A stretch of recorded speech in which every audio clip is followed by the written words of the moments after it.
Club Talk. Jay Brody. Yeah, baby, it's that Club Talk. Yeah, baby, it's that Club Talk.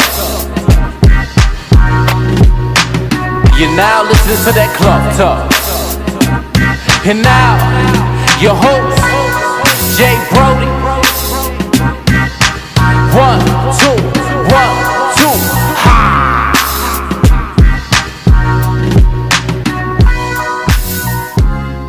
Alright, welcome back to another episode of Cloth Talk Podcast. Cloth Talk, baby! We're in here, Cloth Talk Podcast. Another episode. Man, this one took a while to happen. I had to pull teeth with this guest to get him in here today. He's been pump faking, scared to get on the mic, to be on camera, which I don't know why. This man played fucking for the Ohio State Buckeyes. OH, baby, OH, Sacred Brotherhood. All right, it's scared to get on camera, but he's here. Hey, man. Nickolas Patterson is in the building. How you feeling today, man? Man, I'm feeling great. Are you still nervous? Man. Nah. All right. I'm not nervous at all, man. We had a nice little, warm-up pregame session. So, Yes. got the juices, got the ideas flowing, man. Yep. And it's a nice setup you got down here. Thanks, man. You like it? Yeah. The people, Other than the Patriot yeah, stuff. the people, no, I didn't say I didn't like the Patriot stuff. I got some was Patriot surprised. stuff that y'all can't see on camera that's around. Yeah, Jay Brody got a nice setup down here, man. It's exclusive. A lot of people get surprised. They think I fuck around with it. No, I'm serious. This shit is serious. I This ain't come shit there is to get real, surprised. man. It's dope. Professional. Right. I ain't know if you about to have some fucking milk crates down here. Like, I didn't know what was about to be going on. Uh-huh. It's like, man, he said he got a podcast, but like, Yeah. we was about to be sitting with the headphones on, and you see like video gamers wearing. Like, I didn't know what's going on, man. Like, you serious? You got the cameras, man, everything, the mics, the setup with the tripod. I'm impressed. I'll say that. I'm Thank very you. impressed. You're a good man. Very You're a good man. impressed. And I thank you for coming and making the time today. I appreciate you for inviting me, man. All right. Absolutely. So I ain't got that much time with you. And my podcasts are typically long, so we're gonna jump into Yeah, you don't mess around. I seen. that's right. I'll get to it in. This shit's episodes are like the Titanic. You need an 2 or intermission 3 on hours. this. Yeah, you need an Well, intermission we're on gonna this take a few breaks here and there. Yeah. Put some music in there for the people. So we were talking about topics that we should jump right into. bit. Okay. Shit, man. It's so many. We were talking about the climate of being a black man in Wow. in today's You America. gonna go right there? I didn't want Ooh, to. you going right for the jugular. I didn't want to, but I mean, Right to the head of the snake. I was going to save the much hard hitting topics for later. But since we're just going to jump right into it, why not? Just Why not? fuck it, let's just dive right in. It is what it is. All right. Being a black man in America, right? They hate us. No, I'm joking. Oh, shit. My bad. I apologize. Please. I apologize. It's okay. From the media's perspective, as far as what we see, they portray us in a way that, as we know of being a black person, that's not accurate. Mm-hmm. Why do you think that? I mean, it's no secret, but just your thoughts. Why are we portrayed as, the thug, the hoodlum, the gangbanger, or the thief, the criminal? Why that image of us? It plays along with their narrative. Uh-huh. Okay. And What is the narrative? and the narrative that I truly believe Yeah. is they want everyone to believe that there's a superior race. Are we talking about white supremacy? Are we going there? You can go whichever way you want to go with it. I'm just saying Quote unquote. they want everyone to believe that there's a superior race. Yeah. By doing so, they need to paint a narrative that everyone else is inferior. Okay, Mhm. so I personally truly believe, and obviously I'm only speaking from my experiences as a young black man, Yeah. that they feel threatened. For why though? What? And when I say Threatened they, about don't what? get me wrong. When I say they, that's not. It sounds all inclusive, but it's not all inclusive. I got you. They means anyone who feels that way. So if you don't feel that way, then I'm not talking about you. Okay. Okay. It's not a racist thing. No. It's not a racist thing. It's just. I mean, it is what it is. Yeah. We're a huge threat to them. Well, I don't understand it though. Like, what are we doing to be a threat? Man, I don't. listen, We just trying to, make it like anyone else. We're getting up, going to work. Yeah. You're clocking in, you're punching in, you're working hard. Mm-hmm. Well, why am I a threat? So let's. I mean, think about the word threat in general. Yeah. Okay, so I'm not gonna Google what the definition of a threat is, but typically when you feel threatened, it's because talking about physically. You can be physically, it can be mentally. Anyway, anytime you feel threatened, it's because what? It's because you feel that other person or thing has a leg up on you, or they're better than you at something. You automatically feel inferior. Yeah. Right. So it's funny. So if they are painting this narrative of them being the superior race, then if you're superior, that means that you should never feel threatened by anything, right? Of course. So that right there lets me know if they're that worried or that concerned, okay, you can't be the superior race if you already have that type of mentality. You know what I mean? Think about, I'm really I love animals. So me too. I watch a lot of Animal Planet. You see all these different documentaries, and they talk about the lion. You the king of the jungle. The lion, the baddest dude around. Right. You know what I mean? Lions don't worry about nothing. you can see one lion walking through 20 hyenas, 20 whatever, and he's just chilling. Oh, they know they run this shit. Yeah, he know exactly. Like that's. But listen, they're the king of the jungle. No, undisputed. Right. All right. You know what I mean? They're not looking left. They're not looking right. They got their own agenda going on. They not putting nobody else down. You know what I mean? Mm-hmm. They're not looking at anyone else as they're inferior to them. Like they just know. They got that inner confidence. Yeah. Right? To me,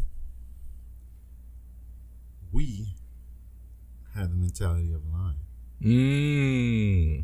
And they're threatened by that.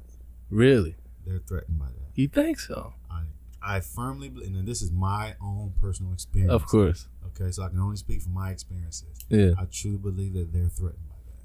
I don't know why. I don't know why one bit at all. Because we were kind of talking about earlier, we live in the United States. We live in the biggest, most powerful, wealthiest country on the planet. Yep. There's enough resources and everything else here for everyone. Yeah. Everyone. Everyone can eat. Everybody can eat in your own separate lane. Yeah. I've never felt the need to put someone else down or suppress someone else for my own personal gain or benefit. Never felt the need. Have you ever felt like I want to rule the world? Never felt I want to rule the world because the world is so big. I mean, it's so inclusive. Yeah. You know what I mean? I want to rule my world. Uh-huh. I want to be the master of everything going on in my world. You never felt like I want to own everything. I want to own that land. I want to own this. I want to run that. I want to all this shit. I want it all to myself. Man, I never felt that way. But I mean, you have some people who, because if you go way, way back in history, you got conquerors, you got kings, they had those mentalities. They want to take over, rule this, rule that. Yeah. Put my name on this, put my name on that. I've never been narcissistic in that manner. Let me ask you this. When you're driving in your car, right? Mm-hmm. And there's a cop behind you. He hasn't pulled you over nothing. Do you automatically get nervous? Scared? You know what? It's like you just see a cop just behind, like, oh, did you like tense up a little bit? It's funny. I used to. I do. Until to this day. This current climate. Not anymore. Not anymore. I don't get nervous. I don't think you would get more nervous now. I'm going to tell you why. I expect it. I expect it to happen. You know what I mean? So when you expect something to happen, like your body responds a certain way. Mm-hmm. And it's funny you say it because literally this might have been, no, because my daughter wasn't even born yet. So this was 4 weeks ago because she wasn't here yet. So it was maybe 4.5 weeks ago. Yeah. I'm driving down the street, opposite side of the street, going the opposite direction. 2 cop cars got a car pulled over. It's dark. It's like 1 a.m. I had just driven back to Cleveland from Columbus for work. So, I got on slacks, a shirt, tie. Okay. I ran to Walmart. Actually, my daughter was just born because I went to the store to get some formula, to get some Similac for the baby. Okay. And I'm driving back home, and I see these cop cars down the street. So you're in Cleveland by now? In Cleveland. Okay. It's in Cleveland. And I drive past these 2 cop cars, and I said to myself, watch one of them hit a U-turn and come right behind, follow this right is what you're thinking to yourself. I said it out loud. I said, watch one of them hit a U-turn and follow right behind me. Lo and behold, I passed by them. I wasn't even 10 feet past them. I see one of the cruisers, whoop, and they just following me. You're not speeding nothing. I'm chilling. No, I'm not chilling. There's nobody else on the road. There's no reason to speed. I'm like literally 5 minutes from my house. I come to the stoplight. You know, they're behind me, so I'm like, you know what? I'm gonna do everything textbook. I came to a complete stop. My car rocked back. You know, I had my blinker on. on. I had the blinker on. You know, 100 feet before I'm getting ready to turn or whatever it is. I make the turn. As soon as I make the turn, whoop, whoop, pull me over. You know, and my dad taught me this a long time ago because in high school and all throughout college, I always had limo tents on my vehicle. I don't have any tents now. Okay. I always had limo tents. So he like, listen, anytime you get pulled over, let all your windows down. Let every last one of your windows down. Turn the music off, okay, and make sure they can see your hands. So that's what I did. It's just a habit now. So I got pulled over, had all my windows down, and I'm not moving. I'm just waiting on them. So it's so funny. Two police cars. I mean, not two police cars, but two police officers getting out of the vehicle. They have guns. Obviously, they don't know what's in my car, what I have, but they have. They guns. already had them out. No. They're in the officer, but it's two of them. Yeah. They have they have weapons. They're walking up on my vehicle, and they're like creeping, like acting like they're scared. You know what I'm saying? Like I can't see y'all, but I can see on my mirror, like just creeping up. You know, they flashing their lights and everywhere and all this stuff. Yeah. And it's almost like they were, just like I was expecting them to pull me over. They were expecting to be able to find something. You know what I mean? You clean as a whistle. Yeah, clean as a whistle. I'm chilling. I got some Similac right here. My daughter just born. Yeah, just born. I got Similac. What you gonna take? The Similac? Yeah, what you gonna do with that? So anyway, long story short, man, they're having a conversation and they talking to me, and you know, what are they asking you? Like, what are you doing out so late? Man, stuff like that. Where you going? Where you coming from? Yeah, he said. I forget what he said. He said first he's just talking, and he asked me, you get your license and registration, please. So I handed it to him. And then he tried to say, I forgot what he was trying to tell me because I wasn't speeding. They ran my place. He was trying to say like, your car's something wrong with the registration. It's not coming back. He's like, who's the car registered to? I said myself. He said, well, it's not coming up. I said, yeah, my registration. It says registered. You know. And then he flipped the script. He flipped the story. Oh well, the reason I pulled you over is you pulled into the turn. You pulled into the crosswalk before you turn. And in my mind, I'm like, dude, like it's 1 a.m, it's pitch black out. You're behind me. How can you see that I'm even in the crosswalk? Okay, how can you see? I came to a complete stop and then turn. Yeah. How can you see that I'm even in the crosswalk? Yeah. You know what I'm saying? Makes no sense to me, but whatever. Anywho. So that was the reason for pulling you over. That's what he claimed. That's what he claimed. And they figured they had nothing. He's like, all right, man. Well, I'm gonna let you go. So you go ahead. Just be safe or whatever. Something like that. Asked me where I was going. I said, I literally live right there. You like, I can see my house. I can see my crib. It's literally right there. Yeah. And by this time, it was like another car had pulled up. It's like 4 of them, and they just looking in. And dude even asked me. He's like, "What do you do?" I had a shirt and tie on. What kind of question is that? I said, "I'm in business for myself." That's exactly what I thought. I said, "I'm in business for myself." I was like, "What do you do?" And when they let me go, I was actually pissed off. I should have gave him my card. I said, you should probably call me. I could probably help you out. Whatever, man. But anyway, no, I don't get nervous, man. When I see so you expect it. I expect it. I expect it to happen. But that's the current climate. But that's sad. You shouldn't want to. Like, if a cop's behind you shouldn't expect, like, all right, here we go. Here we go again. No, right? What's their motto? Protect and serve. Protect and serve. Serve, so protect, so they're looking out for me. And serve, they're supposed to be serving us. Yeah. Like, don't tax that. Correct me if I'm wrong, but they're public, whatever. Officials are public, whatever they do. But don't our tax dollars, like, pay their salaries? This is correct. Right? Yeah. So, it's almost like a slap in the face. Like, I'm paying the money that helps you put food on your table and put clothes on your kids' back and the roof over your head. Yeah. But you gunning us down. And don't get me wrong, it's not all of them. We have some good officers out not there. All of them. You know, you can use the 80-20 rule for everything. 20% of officers cause 80% of the problems. Yeah. There's probably 20% of police officers are probably bad while 80% are good. But, yeah. All you see is the bad apples because that's what the media portrays. That's what they put out. That's what they blast all over the place. Yeah. So if your motto, your whole function is to protect and serve, why should I fear? Why should I be fearful? Why should I be worried? Like, that should never even cross my mind. Yeah. You know what I'm saying? Yeah. It doesn't make any sense to me. So, and what's really crazy, and this kind of expands what we're talking about. You say the climate as a young black man. That's right. I have a 9-year-old son. I was just about to go there. I was like, Why? yeah. That was one of the most difficult conversations I've ever had to have in my life. I was about to go there with you. How do you explain that to your boy? You're a father. You got your young black boy coming up. He's getting older. Right. How do you explain to him what's going on in the world today to people that look like him? It's crazy, man, because on one hand, I teach my son right from wrong, and I teach him that he's just as good as anybody else. No one's better than him, anything like that. And I teach him we work for everything that we get. If you work for something you deserve, you're going to get it. So it's hard to teach something to a child that in his mind, you know, because you're not born with any type of bias. You know, you're conditioned to that. So you're not born racist. You're not born hating anything. That's not the way we were created. Yeah. And that's why you see kids of all different type of colors, creeds, religions, cultures playing together. All they see is, hey, that's somebody else that's my size. They probably my age. All right, let's have fun. Yeah. You know, that's how we're created.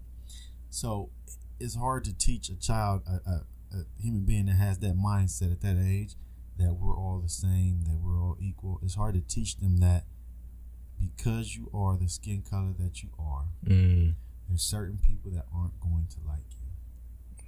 You told him this. I had to because the area, we live in Ohio. The area of Ohio that he lives in is predominantly white. And it's somewhat of a rural area. So he's in a whole different environment. It's not like being in Columbus in the metropolitan where you see less of these type of things. Yeah. He's in an area where it's very present. So I had to have these conversations with him. And as a 9-year-old boy, like, it's weird to have that conversation. I never had to have that conversation with my dad. Maybe when I was going to college and coming here. Yeah, but that young though, 9-year-old. how does he receive? Does he understand that though? He had the blackest face. He was so confused. He like, was like, what? Like, yeah. Like, cops are good. You know, they're supposed to save me, protect me. He has all that. no clue what's going on. No clue at all, man. No clue at all. And, you know, me having to sit him down and tell him, if you're ever out playing with your friends, if you're ever somewhere, and the police come up and they're doing anything or saying anything, you stop. You make sure they can see your hands. Do not run. Do not move. Do not do anything. Yeah. You answer the questions that they have for you. Yeah. You know? So it's a very uncomfortable conversation to have with a 9-year-old young black boy. Yeah, but you have to. You have to. You have to. Man, I can imagine, like, as he gets older, you know, you're going to be the dad that's every time he goes out the door, you're like, you gotta pray, like, man, I hope nothing will happen to my boy. You know what I mean? Like, that's my boy. Please come home. Yeah, it's crazy. Like, you literally never know. You literally never know. That's scary. Now, for your daughter, is that like, obviously when she gets older, that hopefully the world's changed by then, but we'll know. We don't know yet. I hope so. Who knows? The way we going now. Yeah. The way we going now, who knows, man? Right. And so how does your lady feel about this? Like, is she in that do y'all have that discussion together? Like, okay, this is how we want to raise our kids or our daughter, and you know, do y'all discuss that by yourselves? Like, man, we gotta, I don't know, we gotta watch over our little one now. Yeah, because your parents. You know what? Because your life is not yours anymore, as they say. No, like, everything is for them. Gone. Done. No more club. Done. It's over. We have not had that actual conversation yet. Not yet. Not since we brought our daughter into this world, we never had that conversation. Yeah. And it's a little bit of a different dynamic for her. Now, where's she from? Yeah, she's originally from Cleveland area. Okay, that's From Cleveland area. But she's mixed. So her father's African American, her mother's white. Oh, she was raised on her mother's side. Didn't really know her father's family very much, so raised on her mother's side. So holidays, everyday life, everything except for her 2 sisters, all of her family is white.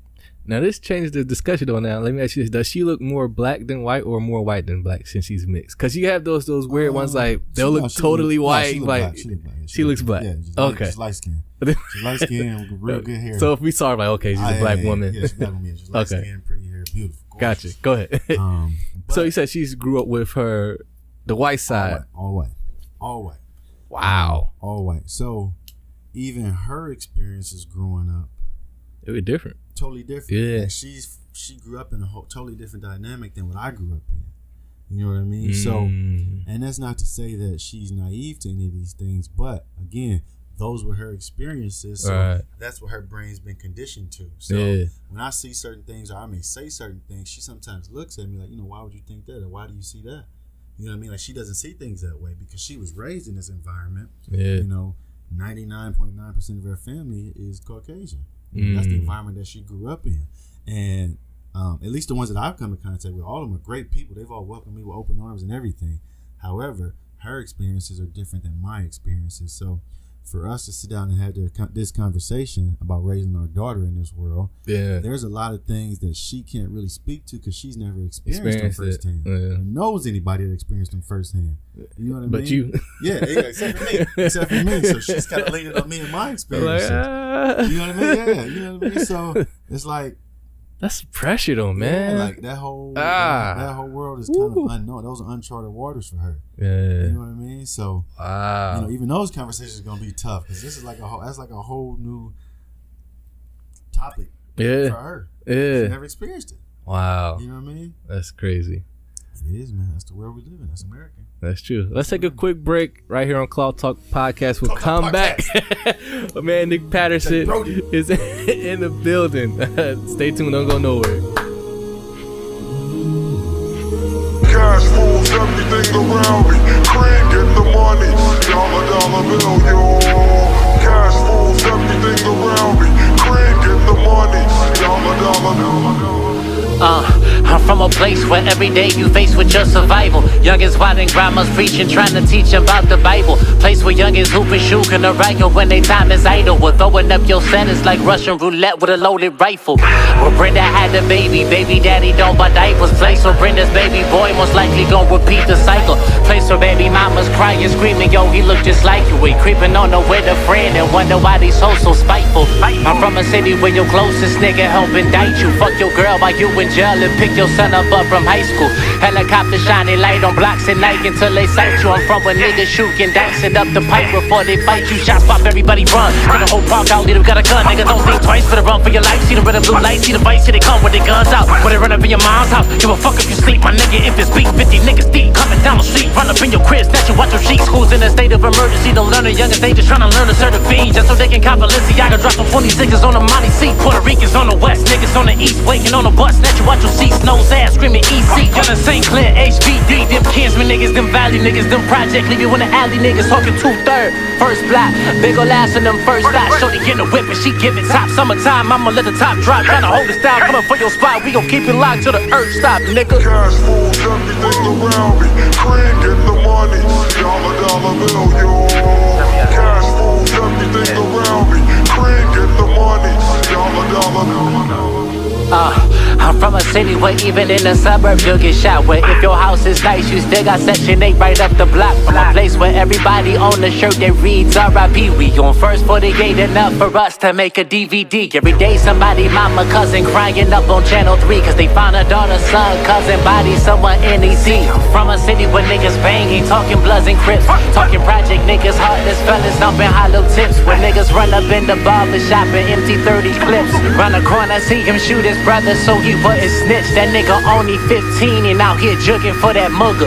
Where them prostitutes gon' suck you off to get that booger sugar. We from the city where niggas break laws. Run up on you with a strap when you parked in your car where he ain't seen nothing. Crimes never get solved when you better off just not getting involved. But niggas is either hooping, rapping, or jacking niggas for they sneakers. Creeping up in your house or with your spouse up at the movie theater west. So many niggas lose their life. Niggas like him ballin' to me rights. Right when they gun you down, put the cuffs on you before they even reach your rights. Shout out to them Heights niggas, them Maple niggas, them Bethel niggas, them shaking niggas, them Hub boys tryna make it, nigga. My dub niggas tryna take it, nigga. When charter school was your only hope and your city council was a fucking joke. Never blind the street walking through the snow and still got the nerve to ask you to vote. Little nigga learn to kinda ate the coke before you learn A minus 4.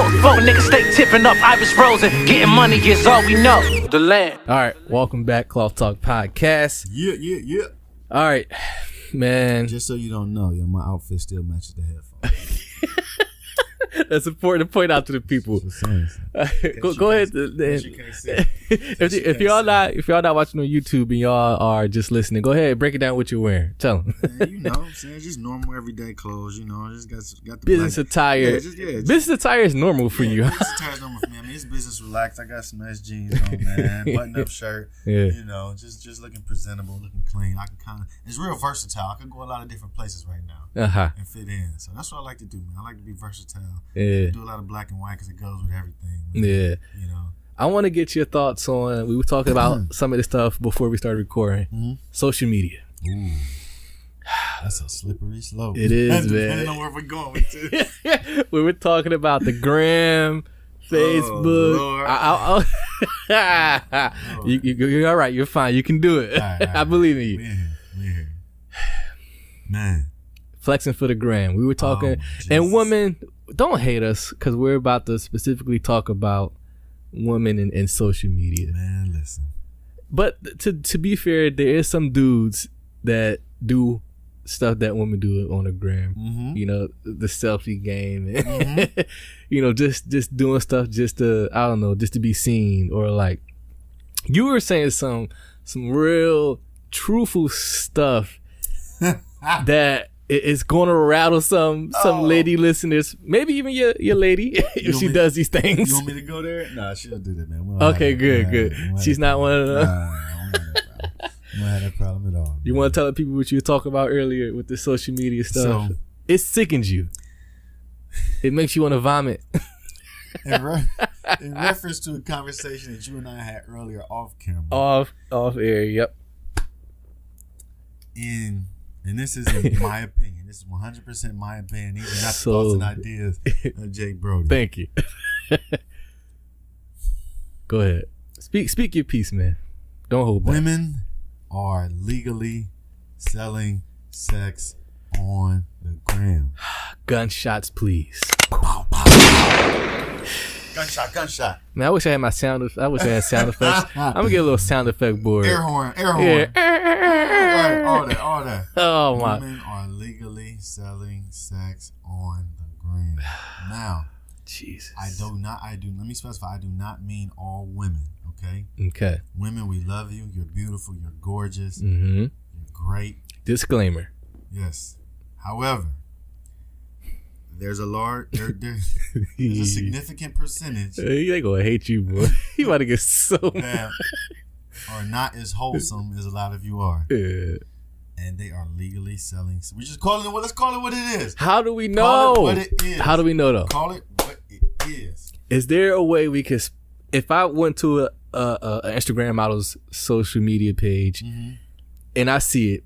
And I see the type of, content she's posting, the pictures and everything, showing her body being sexual and sensual. Mm-hmm. How do I know or assume that, she's working? Pretty much. Just put it in layman's terms. Right. She's working. She's working. That's right. We call her a working woman. That's she's right. Working. Right. Yeah, she's a working woman. You pointed out something. You said if you go into their the bio, we can see listen. some contact information. Any type of contact information, and this that's is the woman that's working. This is not straight across the board. Now, this is a cumulative assumption. So, okay, you're going to their page, and you see certain type of pictures that are very provocative, not very much clothing.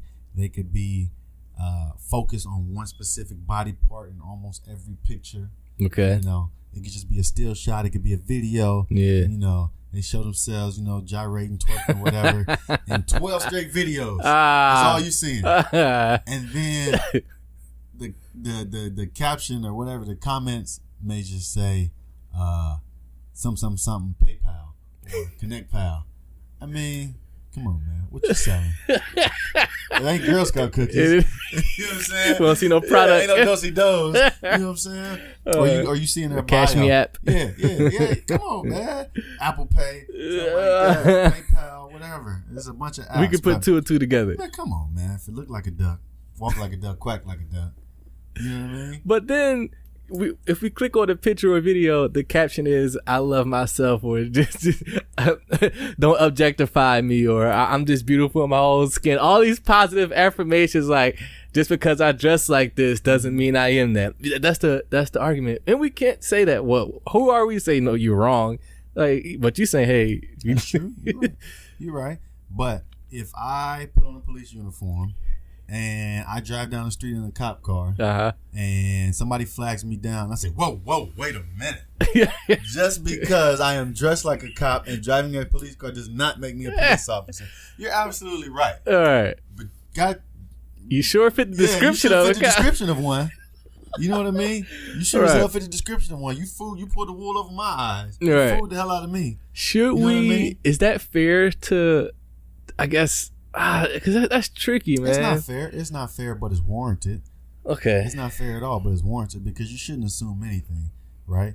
But I'm saying that it's warranted because that's the type of attraction. I mean, that's the type of attention that they're attracting. Okay. On that point, here's what I want to say. Mm-hmm.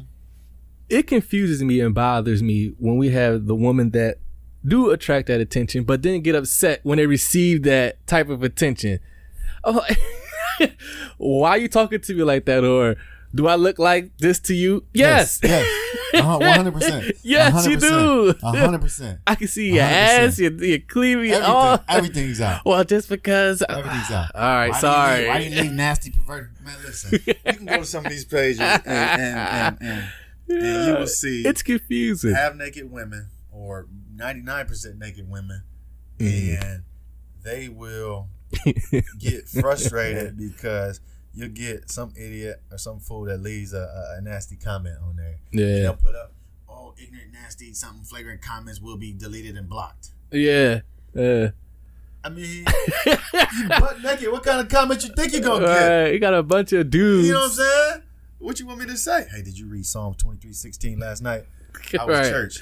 No, that's not what you're thinking. You butt naked. Right. What do you think the type of attention you're going to attract? Yo, and on that, you're in this situation, but I guess like prior to, I guess you would say in your serious relationship, you ever approached like a girl and she was like, why are you approaching me like that?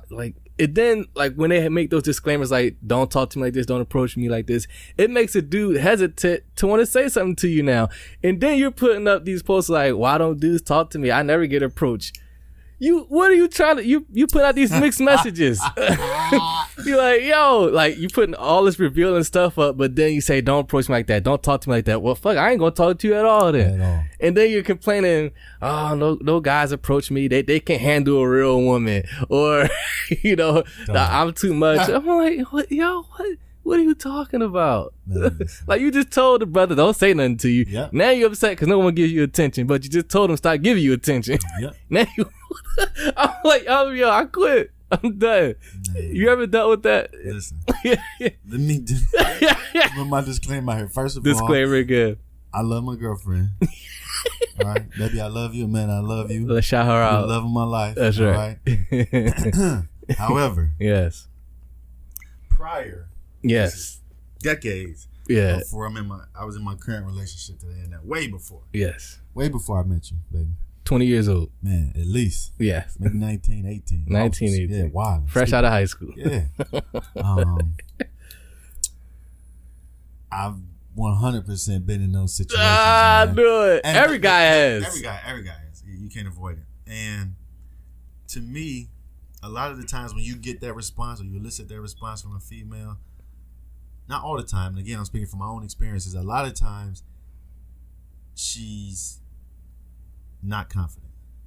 And there's something about her that she is not confident about. There's something about her that she's very self-conscious about, whether it be physically, whether it be mentally. It could be anything. Right. Women have that sixth sense. Like, they're very cerebral. You know what I mean? Yeah. So, they could be thinking about a million different things, blowing things out of proportion, and you just happen to be the wrong person that approached her that day and said something where she's already self-conscious about this, or she's got this going on, so that's just her reaction. Yeah. That's her reaction to you. But I will be honest with you, I've never in my life met a confident woman that couldn't take a comment and spin it right back at me. You know what I mean? Take it and just spin it right back at me. Mm-hmm. And confidence is extremely attractive. You know what I mean? Of course. Yeah, confidence is super attractive, man. Yeah. it just is just naturally. Yeah. You know what I mean? Because not a lot of people have it for whatever reason.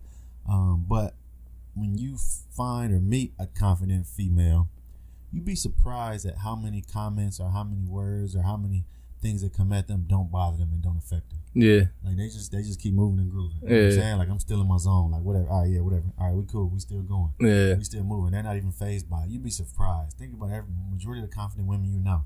I mean, they'll catch a comment, somebody say something like, they'll either A, not respond, or B, they might just look at you like Yeah. out of here with that. Yeah. We ain't got time with that. We're moving this way. Right. So it's a lot of time. I don't want to say everyone. Yeah. I say a lot of times, in my experience, Mm-hmm. it's more so unconfident women that are fazed by these comments. They take it to heart and feel the need to respond. You know what I mean? If it doesn't That's apply to interesting. you, if it doesn't apply to you, you don't necessarily have to go out of your way to respond or to address something. You know what I mean? You can. Yeah. Don't get me wrong. You can if you feel disrespected or something like that in a certain way. But I'm the type of person where if I know something doesn't apply to me, Yeah. I don't even take the time to address it. Like, it's too much going on for me to worry about that. I'm not even allowing that negative energy into my life. Yeah. You know what I mean? I'm not going to address it. I'm not going to big you up and blow it up by saying something to you. Yeah. I'm not going to give you the attention that you're seeking. Yeah. I'm just going to keep moving. Yeah. You know what I'm saying? Why don't women approach men? There are some that do. Man, that's a different, man. Listen. Let's go. Gunshot. All right, I'm gonna add all that in post. I'm gonna edit all the gunshots. It's a different climate we live in today. Yo. Women is mad aggressive. Really? Women are mad aggressive. Not all, but there's a good percentage of women that are extremely aggressive. They shoot their shot. Listen, they got the greenest of lights. They out there like JR Right. from every corner. But if we do that, we harassing them. We do that, we're thirsty. Right. We're thirsty, we're harassing. You know what I'm saying? You liable to get locked up. You know what I'm saying? Damn, daddy. Yeah. Whoa. Yeah, exactly. Yeah, you out of control. Yeah. You thirsty. You know what I'm saying? You talk whatever. Man whore, whatever they Yeah. want to call you. But man, You think women today they go there? man. You had a few approach you? No. Okay. Listen, let me say this, baby. I love you. All right?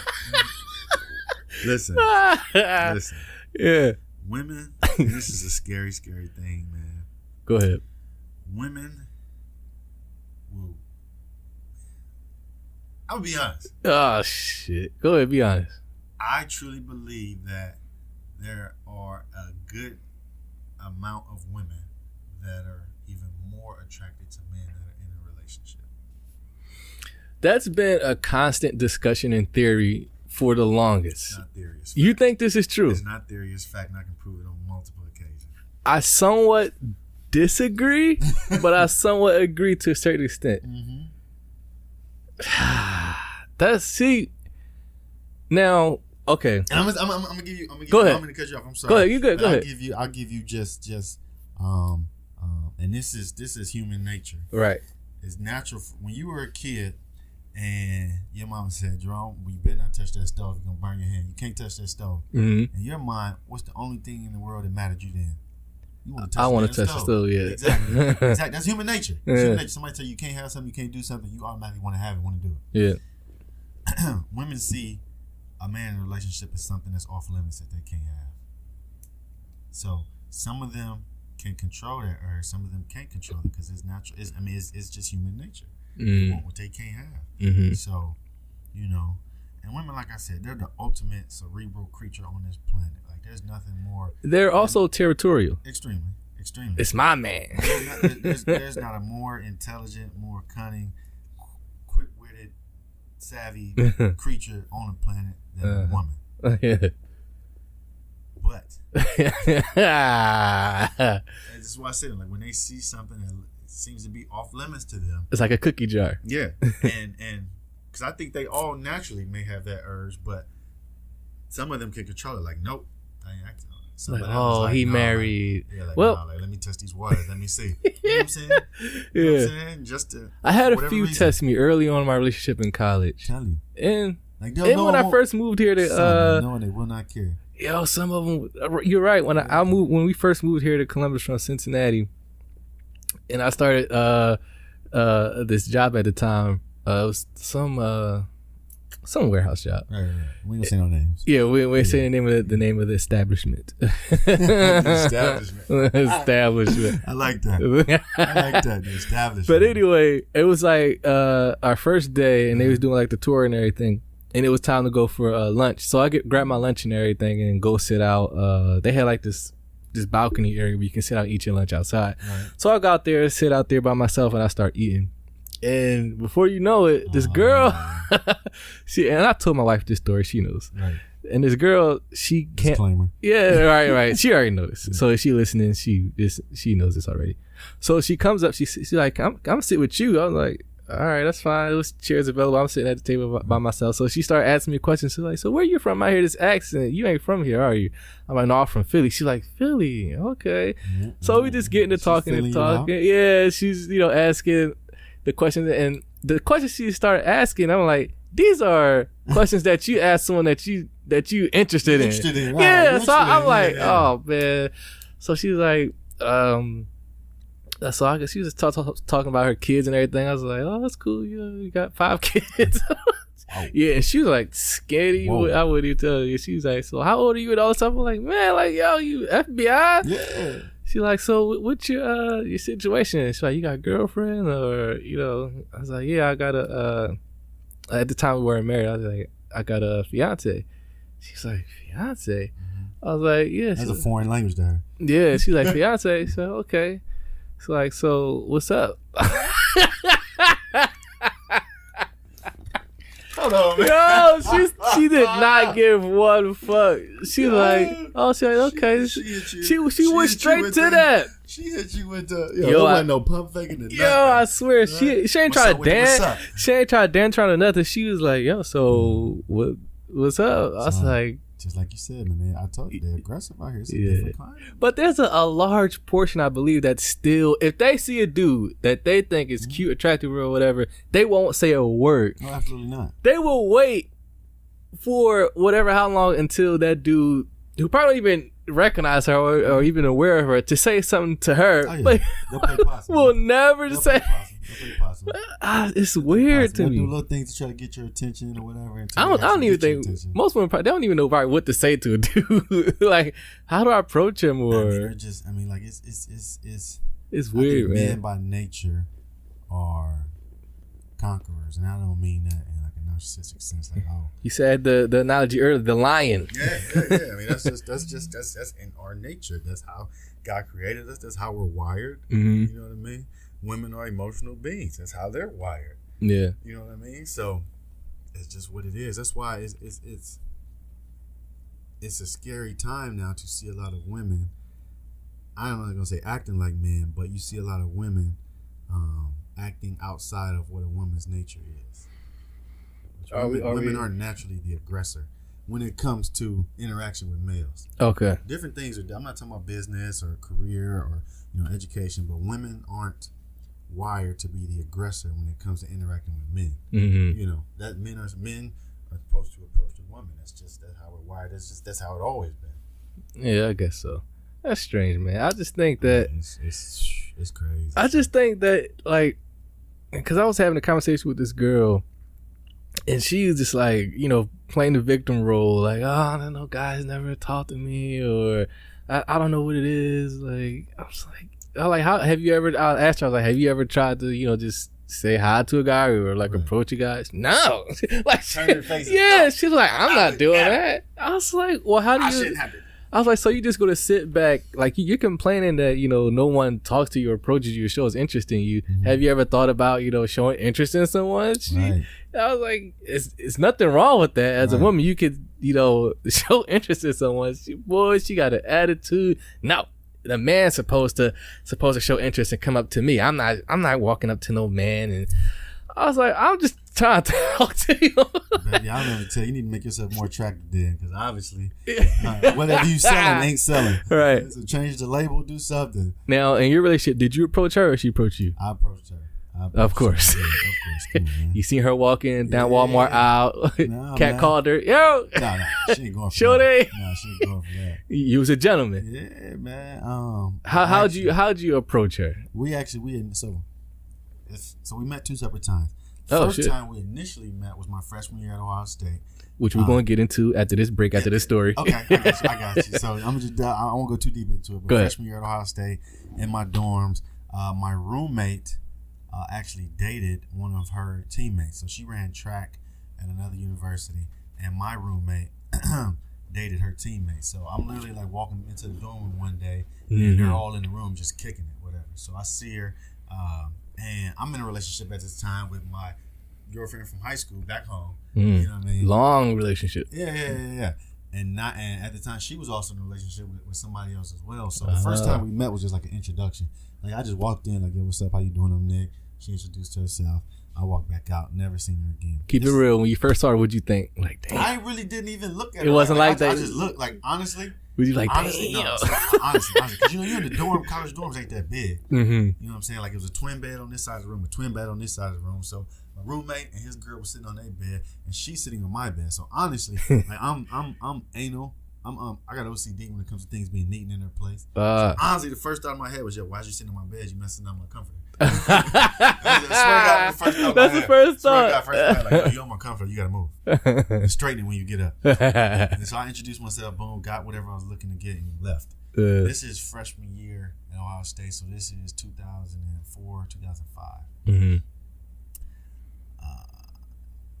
Fast forward to June of 2014. So this is like almost 10 years later, almost a decade. Damn. Crazy. Wow. A lot happened between then. I bet. A lot happened between then. I bet. You know what I'm saying? Oh, 10 years. Yeah, a lot happened. So me and my boy, I took him out to celebrate because he had just gotten one of his financial, he just passed the test to get his investment license. We're like, yo, we're going to celebrate. It was on a Sunday.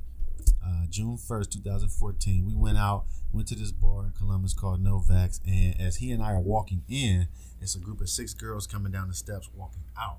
Man. And as they walk out, like the door opens, and you know, you with your boy, you out kicking it, you know what I'm saying? You see 6 chicks, and it's like, you know, it's like a mixed crew. You know, you see light skins, mixed, whatever. There's a bunch of women. Yeah, everything. And so we just like, I see them, but I don't notice each of them individually. But then the closer we get, I look at her, and she look at me. I'm like, man, you know, you look at someone like, man, I know her from somewhere. Yeah, you know, you kind of pause like, like look like, I know you. Yeah. So we just passed by him. Me and my friend, what's up? Me and my boy, we walk up the steps, and they had one guy with him, and the guy came to the door, and he was like, yo, number 5, because I had on a shirt that had a number 5 on the back. He's like, yo, number 5. He's like, my girl want to talk to you. You know, he's like, one of my homies want to talk, homegirls want to talk to you. So I came back down the steps. And as soon as I walk outside of the door, like, she's standing right in front of the door, like a couple feet back. Damn. You know what I'm saying? Like, right in the middle of the pack. She's standing right there.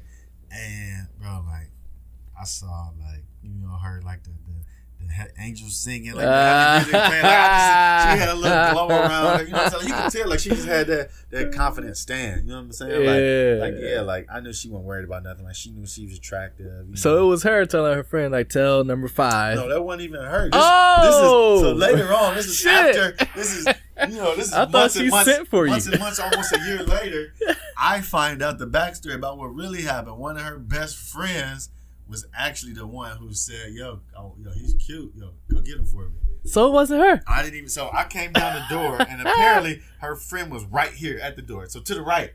And I'm so, like, just love struck, just blinded by wasn't my girl at the time, but by her, that I didn't even see her friend literally right here. Stay right there. And it's funny how they tell the story, and even listen to her friend. She was like, yo, you came down the steps and walked straight to her. And I'm standing beside you, and I was just like, she just looked. That's all she did. Like, she just looked like, what? Damn. And, yo, like, you know, it's a funny story. So that's how we re-met. You know, we figured out real quick how we knew each other, exchanged numbers, kept in touch for a couple months. Because at the time, I was dating somebody. It wasn't super serious. I was dating somebody, and she was in the process of, like, she called it spring, like, emptying out her entire phone. So like, what they say, it's complicated type of thing. It's a timing thing, man. So we just kept in touch for a couple months, talked on the phone, and eventually time made itself available. Yeah, man. Yeah. So you pretty much blew her friend off. You piece of shit. I didn't even know her. You piece of shit. I never saw her. She's right there. Son, tunnel vision. Yo, that's fucked up. Tunnel vision, son. I had tunnel vision. That's fucked up. That's a sign. Thank you, Jesus.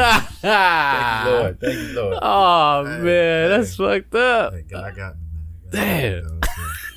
Was what it was, man. Everything worked out for the better, and hey, All right. we ain't looked back since. Good God. Yeah. Now, does her friend know, like, how does, like, the one that was really interested in you, like, are they still friends? Like, Oh yeah, they still, they kick it tough. That's like, That's good. Yeah, that's her. That's part of her crew. Like, it was what it was.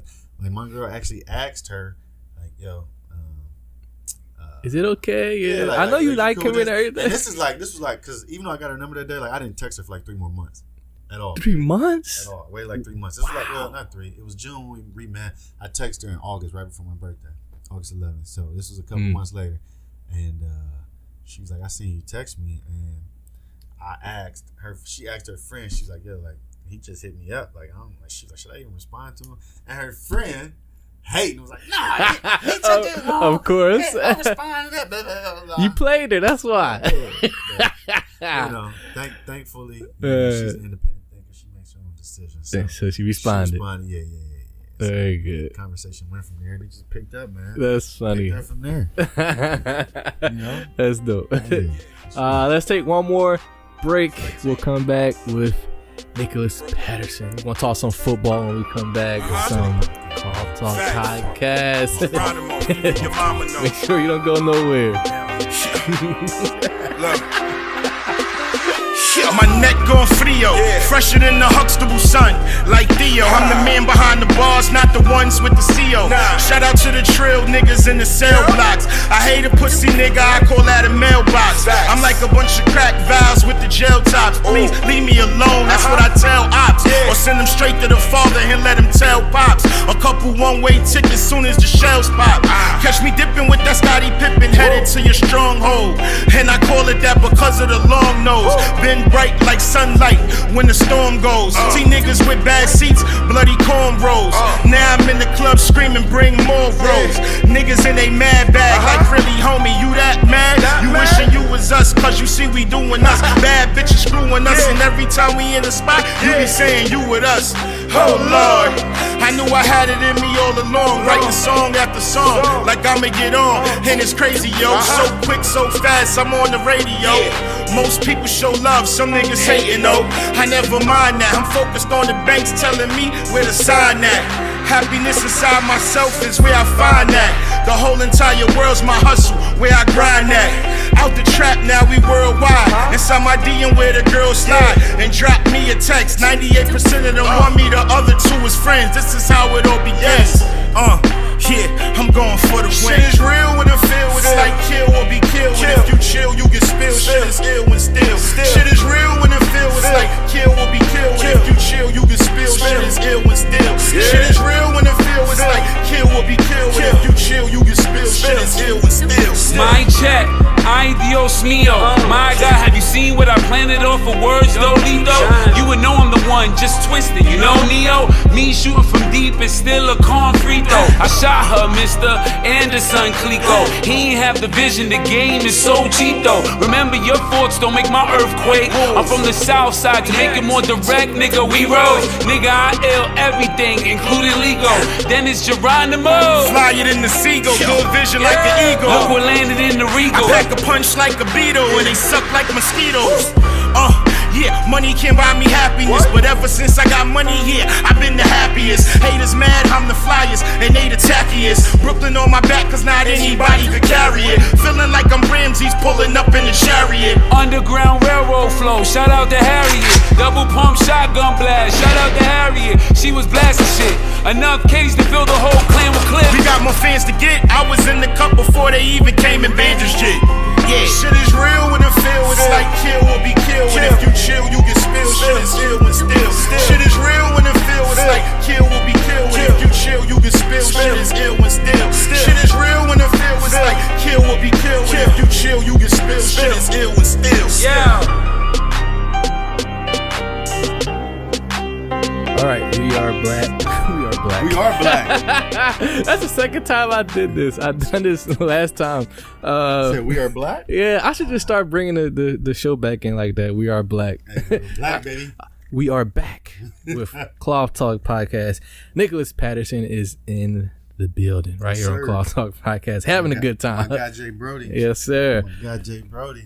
All right, man. I want to know, how the hell did you end up from St. Louis to man. Ohio State Buckeyes? Oh boy, this is actually a really funny story, man. Before, hold on. Go ahead. Before that, how did you get into sports? Okay. So Pee Wee, we talking Little League? man, that honestly, young? you know, a lot of times, like when you're a kid, a lot of kids will say, "Oh, like I want to be a police officer when I grow up," or I want to be a firefighter, I want to be a teacher, whatever like that. Yeah. When I was a kid, like there was never really like one thing that I just loved that much. I was like, "Oh, I want to be that when I grow up." And it was more so like a lifestyle I wanted to have. You know what I mean? And we kind of grew up in that area where there was a lot of real good family TV shows on. Uh-huh. So I was Family Matters, Fresh Matters. Prince, Right. Living Single. Yeah, Living Single. Yeah, Martin. there's a lot, Martin. Like you saw a lot of positive images of other adult African Americans. But I mean, even other shows like I watched, Step by Step, Home Improvement, Boy Meets World, stuff like that. I mean, it was just a lot of positive family TV shows. So Yeah. I saw a type of lifestyle I wanted to have because everybody on the show looked happy. Yeah. You know what I'm saying? So I had this idea in my mind, this lifestyle that I wanted my family to have. And just kind of the neighborhood that I grew up in, like the only people that I really saw that were able to provide that type of lifestyle, not just for themselves, but for their family as well, were athletes and entertainers. And unfortunately, unfortunately, the big guy upstairs, he didn't bless me with the ability to sing or dance or act or anything like that. Like I have no, I'm not an entertainer. I have none of that. Zero. For me, it was gonna have to be sports. So like sports was gonna be like my ticket. That was gonna be like my vehicle to provide this lifestyle I want to provide for my family. You know what I mean? So that's how I got into sports. Gotcha. Honestly, I was fortunate enough to where like any sport that I really put my hand to, I was pretty successful at as a kid. So you're pretty good. Yeah. When did you realize you were good? Like, you know what? I'm actually pretty good. When was that moment? Because like when you're a kid, like to you, like you just playing, like it's just fun. Mm-hmm. You know what I'm saying? Like as a kid, like you just playing, and you practice because you're supposed to practice. Like you just do what you're supposed to do, but you don't really realize like, yo, I'm nice. Like, you don't really realize like you just out there having fun. Like it never really hit me that I was on a different level than everyone else, or than most people, until probably my junior year of high school, going into my senior year. Did you know that you were collegiate level good? No, honestly, college was never even a thought in my mind until the summer before my senior year in high school. Really? So you were like me. I never even thought of I was like that. Nobody ever talked about college. Like I knew nothing about colleges. Like, the conversation was never brought up. My parents didn't talk to me about it. No knock against them, but it was just never a conversation. So of course I didn't think about it. Yeah. You know what I mean? My older sister, my older brother grew up in a different house, but he didn't go to college. My sister didn't go to college, so I don't have nobody. Yeah. Like, there was no one in front of me. There was no path to follow. Yeah. You know what I mean? Both my parents they graduated from college, but we never really talked about that. Yeah. I never even talked about it. Like I wasn't thinking about going to college. I'm like, yo, just after high school, like I'll just make a life for myself. We just gonna, when it happened, it happened. We'll figure it out as it goes. And like, I was just starting. I kind of realized that, yo, like I'm really pretty talented at this. You know what I mean? And my dad, Rosie. Oh man, she scared the crap out of me. I didn't know what was going on. Rosie always makes a guest appearance. I say, "What up, Rose? What up? Come get on the mic." But no, my father, thankfully, he recognized that I was pretty talented, and he wanted to give me some more exposure. So we started going to some different camps. He started investing in me doing extra training outside of just what the normal team practices were and things like that. Wow. So you get like one-on-one coaching. Yeah, man. He took me to a trainer and different things. Like they probably, I don't know who knows how much money they spent. But they invested a lot, man. Wow. And, just from doing that and then going to like these national camps, competitions, it's all a big competition. Yeah.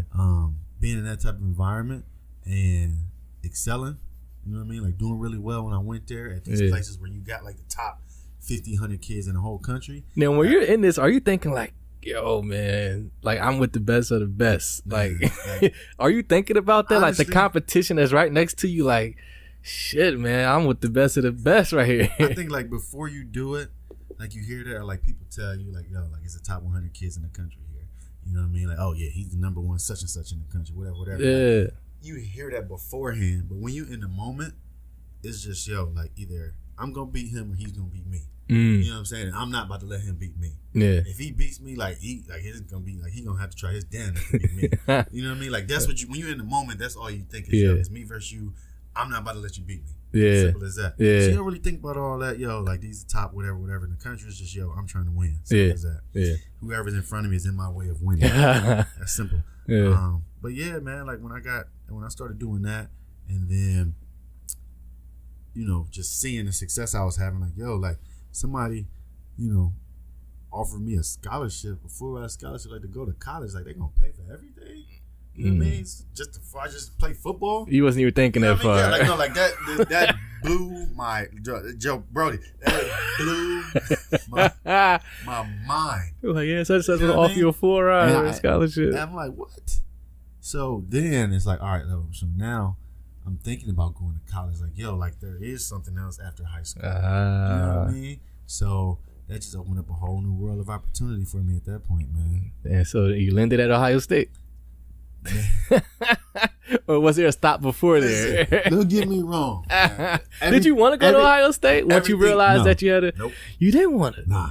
Tell us where you wanted to go. Nah, had no urge, no nothing at all. Period. The Buckeyes. And I'll tell you why. Okay, good. So I grew up in You're Missouri. in St. Louis. Straight out of the loop, man. All day. 314 St. Louis. All day long. Love my city, man. Grew up in Missouri.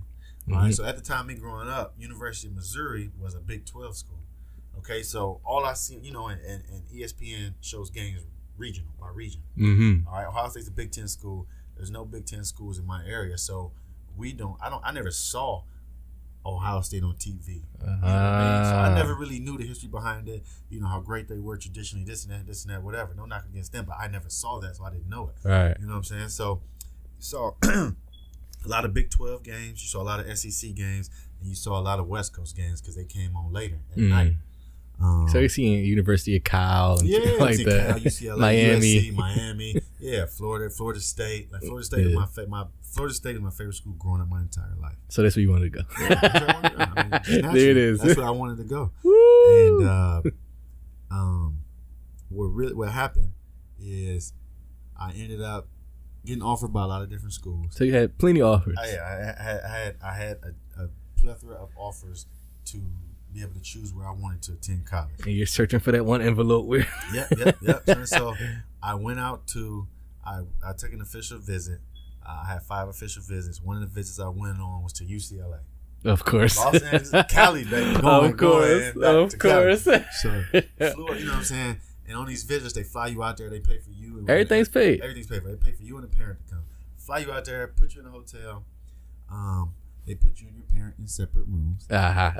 You want to say that? Make that clear? Yeah, they put you and your parent in separate rooms for a reason. Right? It's a tactic. Another topic for another show. But so you know, put yourself in these shoes. Go ahead. 17 years old. Grew up in the Midwest. Yep. Right. Never seen the ocean. Never been to the beach. You know what I mean? You grew up in Midwest, relatively, cold climate. You get summers, but nothing crazy. Yep. It's January. You get flown out to California, Hollywood. You're in Los Angeles. They parade you up and down Rodeo Drive in the Wilshire District.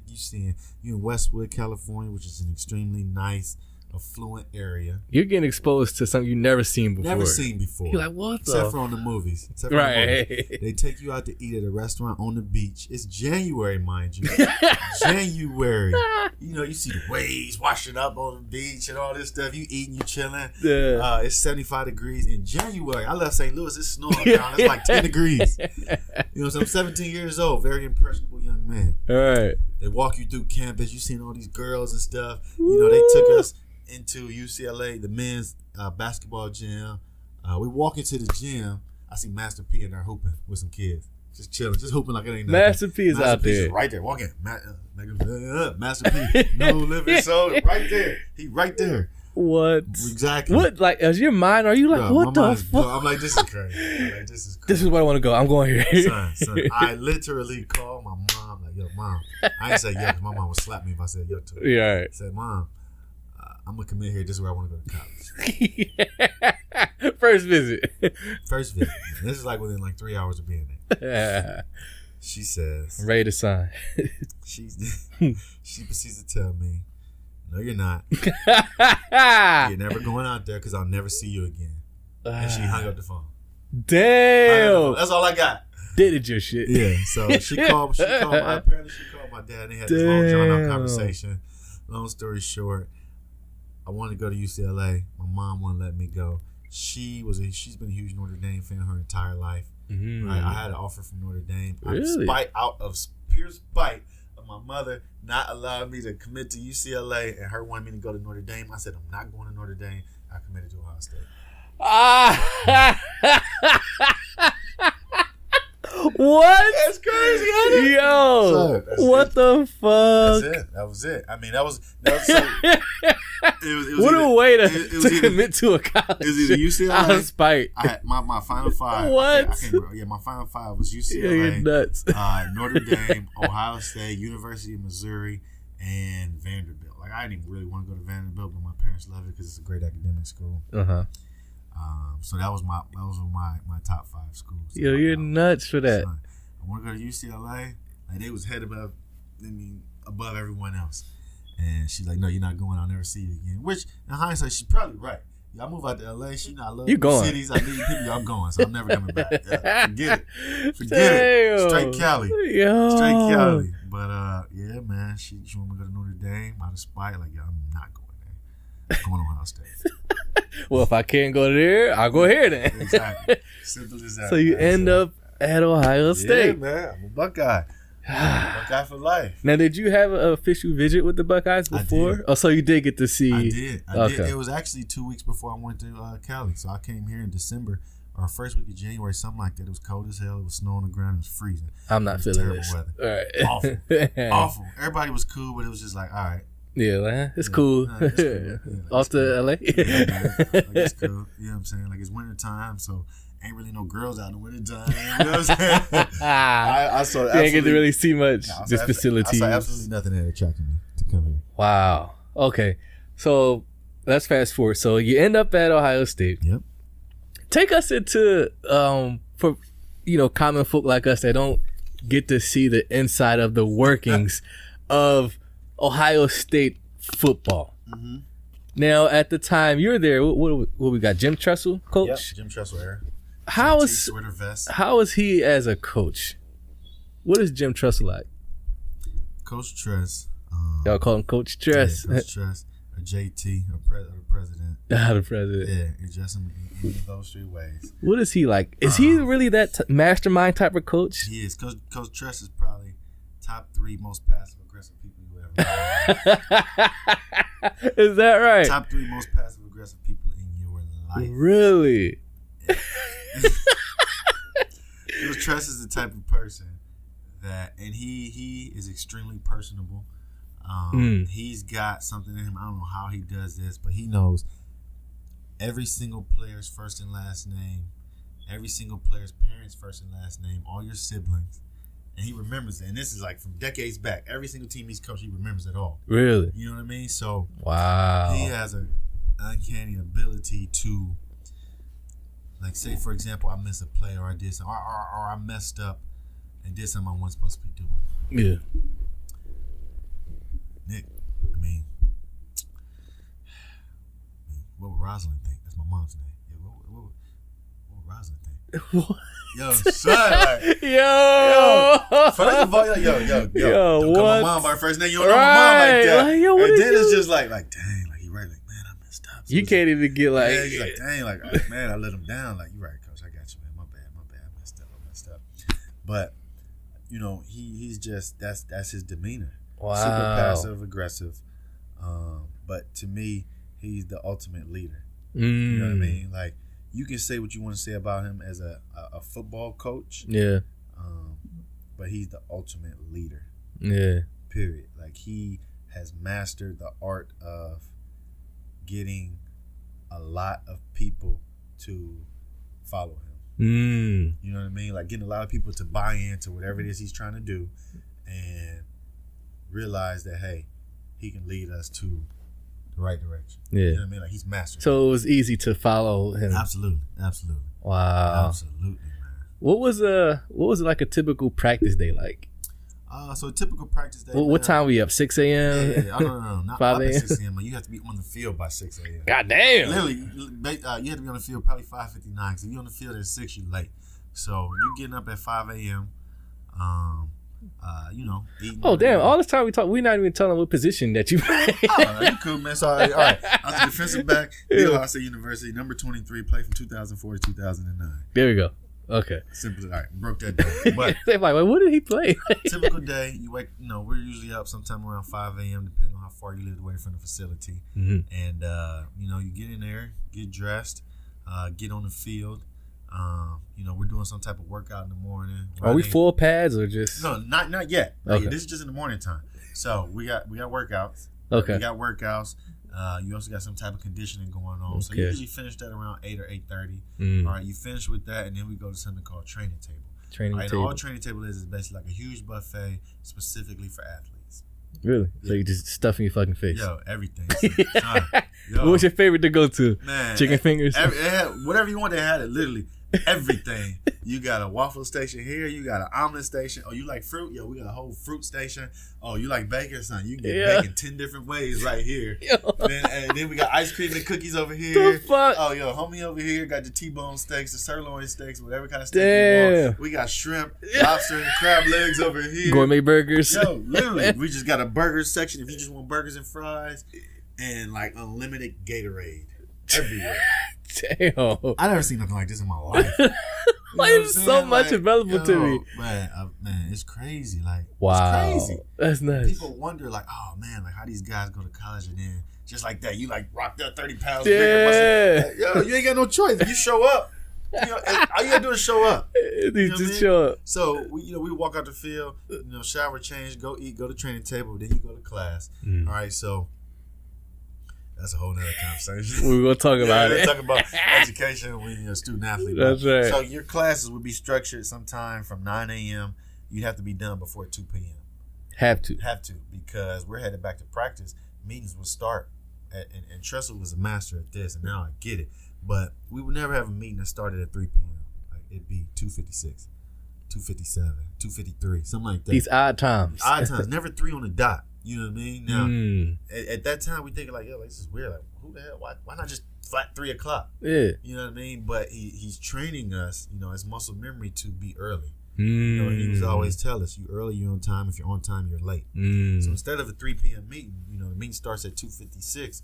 We're in our seats before 3 o'clock. It really didn't start till 3, but we get there at 2:56. So he's training us, be 5-10 minutes to everything. You know what I mean? And I see that now translate over into professional life. There's a lot of people that have very poor time management. They have no ability to get anywhere early. Yeah. You know what I mean? And just by being somewhere 5 or 10 minutes before somebody, That stays with you. yeah, it stays with you, and people notice that. You know what I mean? That stands out. You know what I mean? You got the ability to, I want to sit in the front. You can sit wherever you want to. That give you extra 5-10 minutes to talk to a network with whoever's in that room in that building. Yeah. These are just all good habits that he was building in us at this time when we didn't know. Like, Just yo, like, what yo, the like, fuck? why the hell we gotta 2:57. be here? Yeah, like that's just a dumb time. It looks stupid on this schedule we got. Like, why we gotta be here? So, Wow.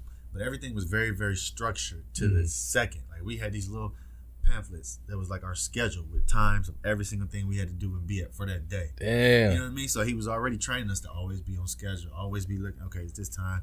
Okay, I'm here for 10 minutes. Okay, we can do this. Then we got to get there. Yeah. And all that. So he's just training us all these good habits, man. Yeah. We would have meetings, probably have meetings, which is crazy. That's what I want to talk about. In a meeting, what are we talking about? Are we looking at film, breaking down schemes? Are we studying, our game plan? Is all that going on in these meetings? All of that stuff is going on in these meetings, man. It's like a crash course. It's like if you're in class, it's everything piled on you at once in like a 45-minute time frame. Oh. Right? Like, I'm gonna here's this 100-pound playbook, boom, in 45 minutes. All right, you got it? All right, let's go. Get on the field. Yo. We gotta go do this. You know what I mean? But There's no way you can possibly. There's no way you can possibly do that. And they know that. They know that. but they want to put you in these high pressure situations where you gotta perform because they want to see who can handle it and still perform and not lose their cool. You know After all, we're talking about the Big Ten. Yeah, This is Ohio State. It's a big stage. It's a huge stage. Yeah. You playing in front of 100,000+ people in person with another however many million watching on national TV. Ooh-wee. You know what I'm saying? So there's a lot of pressure in that, and a lot of things are never going to go the right way. You know what I mean? So they want to see how much you can pick up in a short amount of time and go and translate it over onto the field. Damn. You know what I mean? And not mess up. And then literally it's muscle memory. So it's doing the same thing over and over and over and over and over and over and over and over and over. Are you Literally, serious? that's all it is, man. And Wow. practice makes perfect, man. Woo-wee. Practice makes perfect over time. That's all it is. That's literally all it is, man. Man. But literally, your day would probably go from 5 a.m. By the time you got back home, it's probably 9 or 10 p.m. This is during season. This is during Okay, season. All Okay. season is a little bit different. This is during season. Gotcha. So when a lot of people say, "Oh, well, why don't you just get a job?" When in that time period do I have time to work Yeah. a job? When do I have time to work a job? You know what I mean? This is this is a job in itself. Yeah. You know what I'm saying? Yeah. I'm putting in more work than that. Like, as a student athlete, I use that term loosely, student athlete. You don't know what it feels like to just go to class, wake up, go to class, and go home. And that's it. You know what it feels like. You never know what it feels like. Period. Damn. You know what I'm saying? Like, that's just an awkward feeling. You never know. I don't know what it feels like not to wake up till 11 or 12 in the afternoon or something like that. You're so used to, you just so trained getting up early. All right, I got to be at workouts. Okay, then I got to get to class. Okay, after class, now we got practice. After practice, we got more meetings. Then after meetings, we got to eat. And then after we eat, I got to get home because I still got homework to do. God and damn. then get in bed and get 5-6 hours max of sleep and do it all over again. Shit. You know what I'm saying? Fuck. You know what I mean? And be expected to still maintain good grades, Right. as well as perform on the football field under all this pressure. Right. Right. So you got all of that, and I'm anywhere from 17 to 21, 22 years old.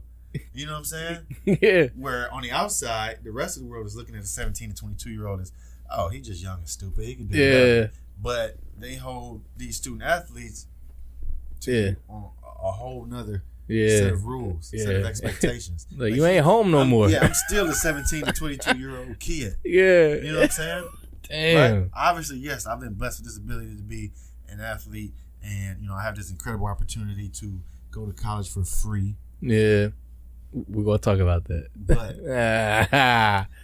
but yet you still want to hold me to a different standard than you holding these kids to over here that don't have a fourth of the responsibilities on their plate that I have to deal with on a daily basis. Now, I'm not making excuses. True. But a spade is a spade. I'm calling it what it is. Yeah. You know what I mean? Yeah. I'm calling it what it is. Let's write out. Okay, what's your day like? Boom, boom, boom. Okay, this is what my day's like. Right. You know what I'm saying? Let's compare the two. Yeah. Let's compare the two. I mean, it is what it is. Damn. Those are the facts of it. So y'all really didn't have like much free time to yourself. Season, you have no life. It's football, and I'm school. not complaining because that's what we love. Mm-hmm. You know, but you don't know what you signed up for. But at the same time, like, it's a means to an end. Like, I'm here for a purpose. Yeah. I'm here for this short period of time to set my family up for the rest of our life. That's the dream. Wow. It doesn't always work out that way. But at the same time, it's like, this is what we signed up for. Yeah. Just like, to whom much is given, much is required. Yeah. If you look at it that way, I mean, it is what it is. Yeah. Everybody not built for that. Wow. Man, I wish we had so much more time, man. So much more that I want to talk about. Oh, man, I just seen it. Yeah, hey, I just keep rolling, man. Keep rolling. You sure? Keep rolling. I'm good. Keep rolling. Ah, you the man. Keep rolling. I'll push some stuff back. We good. Man. Oh, you the man. Because we on the road, man. I had to cut this short. All right. Take us to, what is a game day like? Okay. On game day, what's the atmosphere? The whole university, the school. How what is it like? Man. Game day at a home game too. A home game, right? It's so surreal, man. That atmosphere got to be nuts. It's insane. It's the most exciting, craziest, loud, thrilling, any of those type of excitable words that you could think about environment that I've ever been in my life. Now, I'm specifically talking about a home game in Columbus, Ohio, at the Horseshoe at the Ohio State University. The Horseshoe. We played in multiple environments, stadiums, whatever. Never. There's maybe one other school, Penn State, that has an environment that's as loud and as exciting and as intense as what we have here on the home game. Maybe. It's only one. That was the only school that I personally felt could match our intensity. Are we nervous? I mean, it's so many. Heck yeah, you nervous. Like, you know what I'm saying? But like those nerves prepare you, man. Like this is the moment. Like this is what you play for. Yeah. You know what I mean? Like before it starts, you've got nerves. Mm-hmm. You know what I mean? But once the game starts, like it's still just football. Mm-hmm. And the quicker that you're able to put yourself in that mindset, like it's still just football. Yeah. You know what I'm saying? Like I've been playing this game my entire life. Right. You know what I mean? The quicker you're able to do that and not get caught up in the environment, the better off you are. Really? You know what I mean? The better off you are. I mean, it gotta be hard to tune that all out though. Like once you come out that, the tunnel you see. Oh my goodness! Yo, when you first come down there, now we're talking pregame. This is before the game even starts. Yeah. You got 100,000+ aside from your friends and family, basically strangers, adults, people from all over Ohio and from out of the state anywhere that are literally like to them at that point. And I don't want to say it's in a bad way, but like they're putting you on a pedestal. I mean, they love their Buckeyes. They listen. The Buckeyes is everything here. Yo, grown men will raffle off their wife to you. I'm telling you, daughter is wife. And I'm not saying I'm not being disrespectful. I'm being that way, but I'm trying to prove a point. Just the love that they have. That's just the love that they have for you. You know what I mean? Wow. Like, it's just crazy, like how much they embrace you. You know what I mean? Just because you're wearing that scarlet and gray. You know what I mean? You wearing an Ohio State football jersey, they know that you're a part of something. Like you stand for so much. Yeah. And it's an incredible feeling, man. Like honestly, not even the first time, every single time you run out of that tunnel in the Horseshoe at home, it's just surreal. Like I can't even explain it. Like you literally don't feel your feet touching the ground. Really? Man, it's just crazy. Like, you just run out and you're just looking like all these people's here for us. As soon as you come out, everybody's standing up cheering. It's crazy. Like it's just like this is crazy. Like, we really doing this. You know what I'm saying? Like it's probably one of the most. I would think that's like, I'm just playing football. What the fuck, y'all? It's crazy.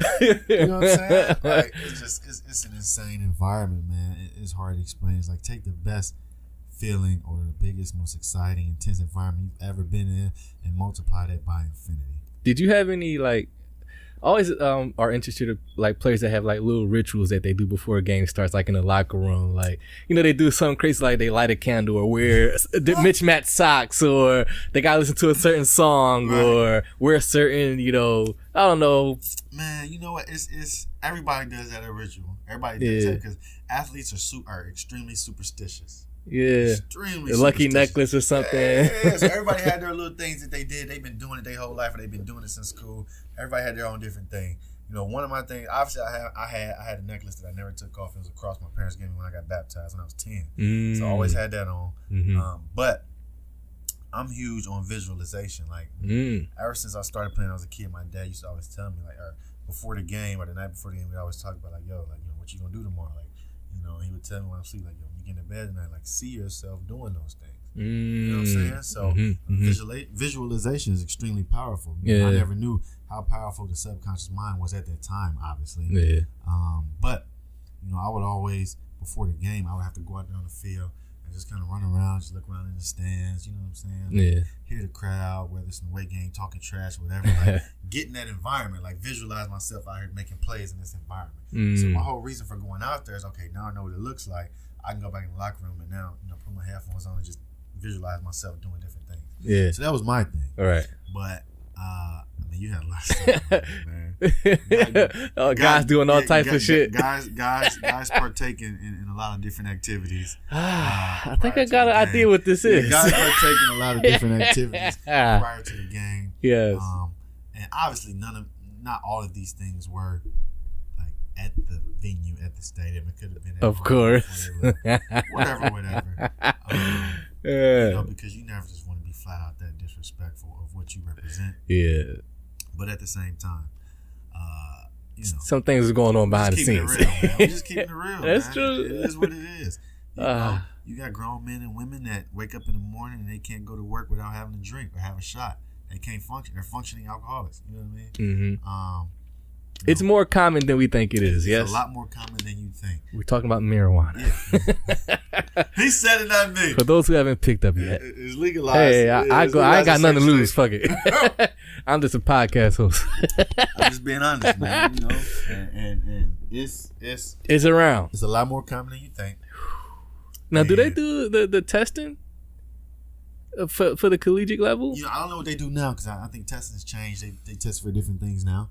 All right. But when I was in college, yeah, we got drug testing. How do they all get around that? What do you mean? How do the players get around? Yeah, I mean, like it's random. It got to be right. They're not going to tell you like on this day and this time we're going to. I can't put that information. Okay. You'll be giving away too much. Nah. Sacred Brotherhood. Sacred Brotherhood, man. There's still a code. You don't want to indict nobody. I will say this. I'll speak about the process. Go ahead.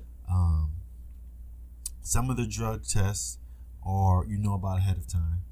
So you do know. They'll tell you. Yeah, it's not like way. I thought it would be random. Like, no, there are some of those. So they'll tell you either a day in advance or earlier in that day. Hey, you got a drug test later on today. You need to stop down there and pee. Okay. So you go in there, and this is how the process goes. You walk in the room, and they tell you, have pants down below your knees. You either have no shirt on or pull your shirt up, above your waist. And you literally got another grown man standing there watching you pee in the cup. Oh, shit. Awkward as heck, man. It's weird the things you get used to. Yeah. It's like, yo, super man. Weird, super weird. So you pee in the cup, hand it to them. They do whatever they do, put it in a plastic bag, ship it out, whatever they do. Yeah. So there's drug tests that you know about. Okay. And then if you happen to fail one, now you're on their list to get randomly drug tested. So now there's no notice. There's all right. Oh, okay. You can come in after practice, yo. They're waiting for you down there. You need to go get piss tested right now. You know what I mean? So okay. Yeah, that's how that situation is. So right. Again, I can only speak from my experiences. Of course. There's stuff. Yeah, you got stories that you can't talk about. Oh man, I wish you could. Fuck it, come on, give us one. This is what I'm gonna do. I'm gonna take a break. Record, son. Off the record. I'm gonna take a break. You'll tell me a story, then I'll come back and tell me what you're doing. No. Shut the cameras off. All right, let's take a quick break right here. Cloth Talk Podcast. Nick is here. He has extended his time. Cloth Talk, baby. I'm so thankful. He's about to get out of here, but he said, you know what? Fuck it. I'm gonna we push getting this back. content out. Let's get it. That's right. That's right. Fun, man. Great questions. Yes, sir. Stay tuned. Don't go to Where Cloth Talk Podcast. Yep.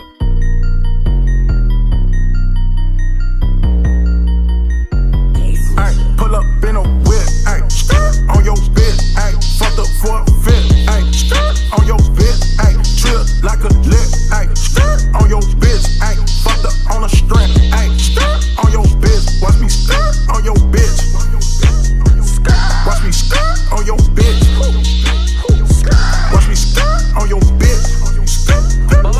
watch me on your bitch. Can't watch that bitch. Hey, I just popped half of a zine. Your foo-foo ass belt made in Japan. Skep Juice, what's the plan? My auntie hit the dope out the can. Woo whip the boo juice in the pan. Half a perk from Guap. Live, break the coke down in $1. I learned to cut the aspirin with the powder. These bitches sharing clothes. 50 shades that bitches got exposed. I be weak at Kentucky hoes. LOL, I'm weak. Big bitch, let me grab a cheek. Ay, pull up in a whip, ay, on your bitch, ay, fucked up for a fit, ay, on your bitch, ay, trip like a lick, ay, on your bitch, ay, fucked up on a strap, ay, on your bitch, watch me on your bitch, watch me on your bitch, watch me on your bitch, watch me on your bitch. And she fuck me for the fame. Damn, light skin like Lil Zane. Damn, your hoe fucking up the game. Your hoe fucking with the gang. Molly, I'm poppin'. Keep the white John Stockton. Bad hoes, pussy poppin'. Niggas know I'm rockin'. All red like the Rockets, all black like I'm from Compton. On your bitch, make a nigga rich.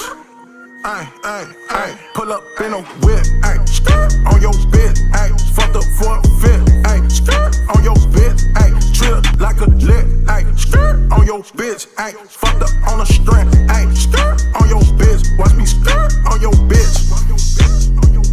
Watch me on your bitch. Watch me on your bitch. Watch me on your bitch. All right, we're back. Uh-oh. Cloth Talk We in Podcast. Here. We in here. Nick Patterson. Nickolas Patterson is Yes, here. sir. Did I say the full name? I'm gonna go get you. I know, right? I don't want to disrespect you, man. Yeah, she keep her ear to the streets too. Yeah, she's very tech savvy. Is she? Oh, yeah, man. So she could possibly she listen gets to a this. podcast. Oh, She gets a man. podcast. That's why I ain't cussing. Oh, man. Rosalind, her name? Yeah, Shout out to Rosalind. Miss P. Miss P. Wow. Everybody know her in the neighborhood. Yeah, it's Miss P. Miss I call her P. Miss P. It's my mom's, man. Yeah, she can get a hold of this, so Yeah. keeping it together for mom. That's right. Okay, all right. So before we took break, you were talking about game day.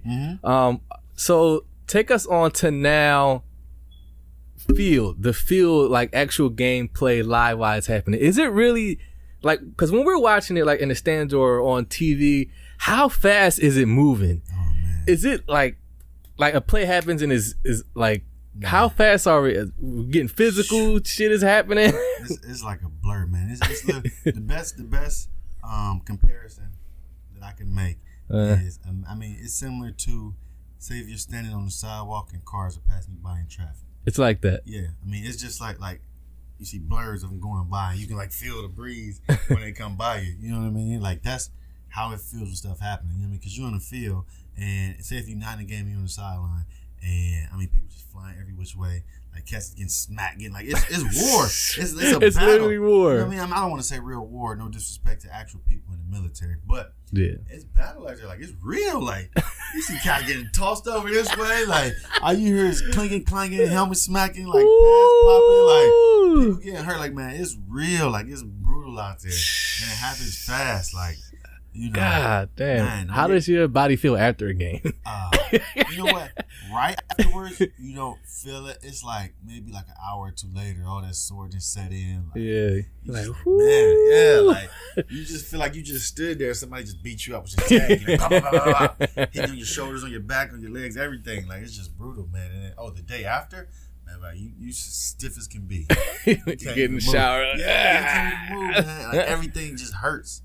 And usually by about Tuesday, you back to normal. Your body's Tuesday. close to normal. So it take a couple of days for you to get yourself right. Yeah, for sure. But man, God that's damn. So that's on how that it is, man. field, Like, it's a beast. man, it's serious. Like that's no game. You can't play around, man. You can't play around with that. You can't play Man. around with that. Man. You do not play around with it. I'm telling you. Can you recall the hardest, well, you play defense, like the hardest you've been hit or hit someone? Man.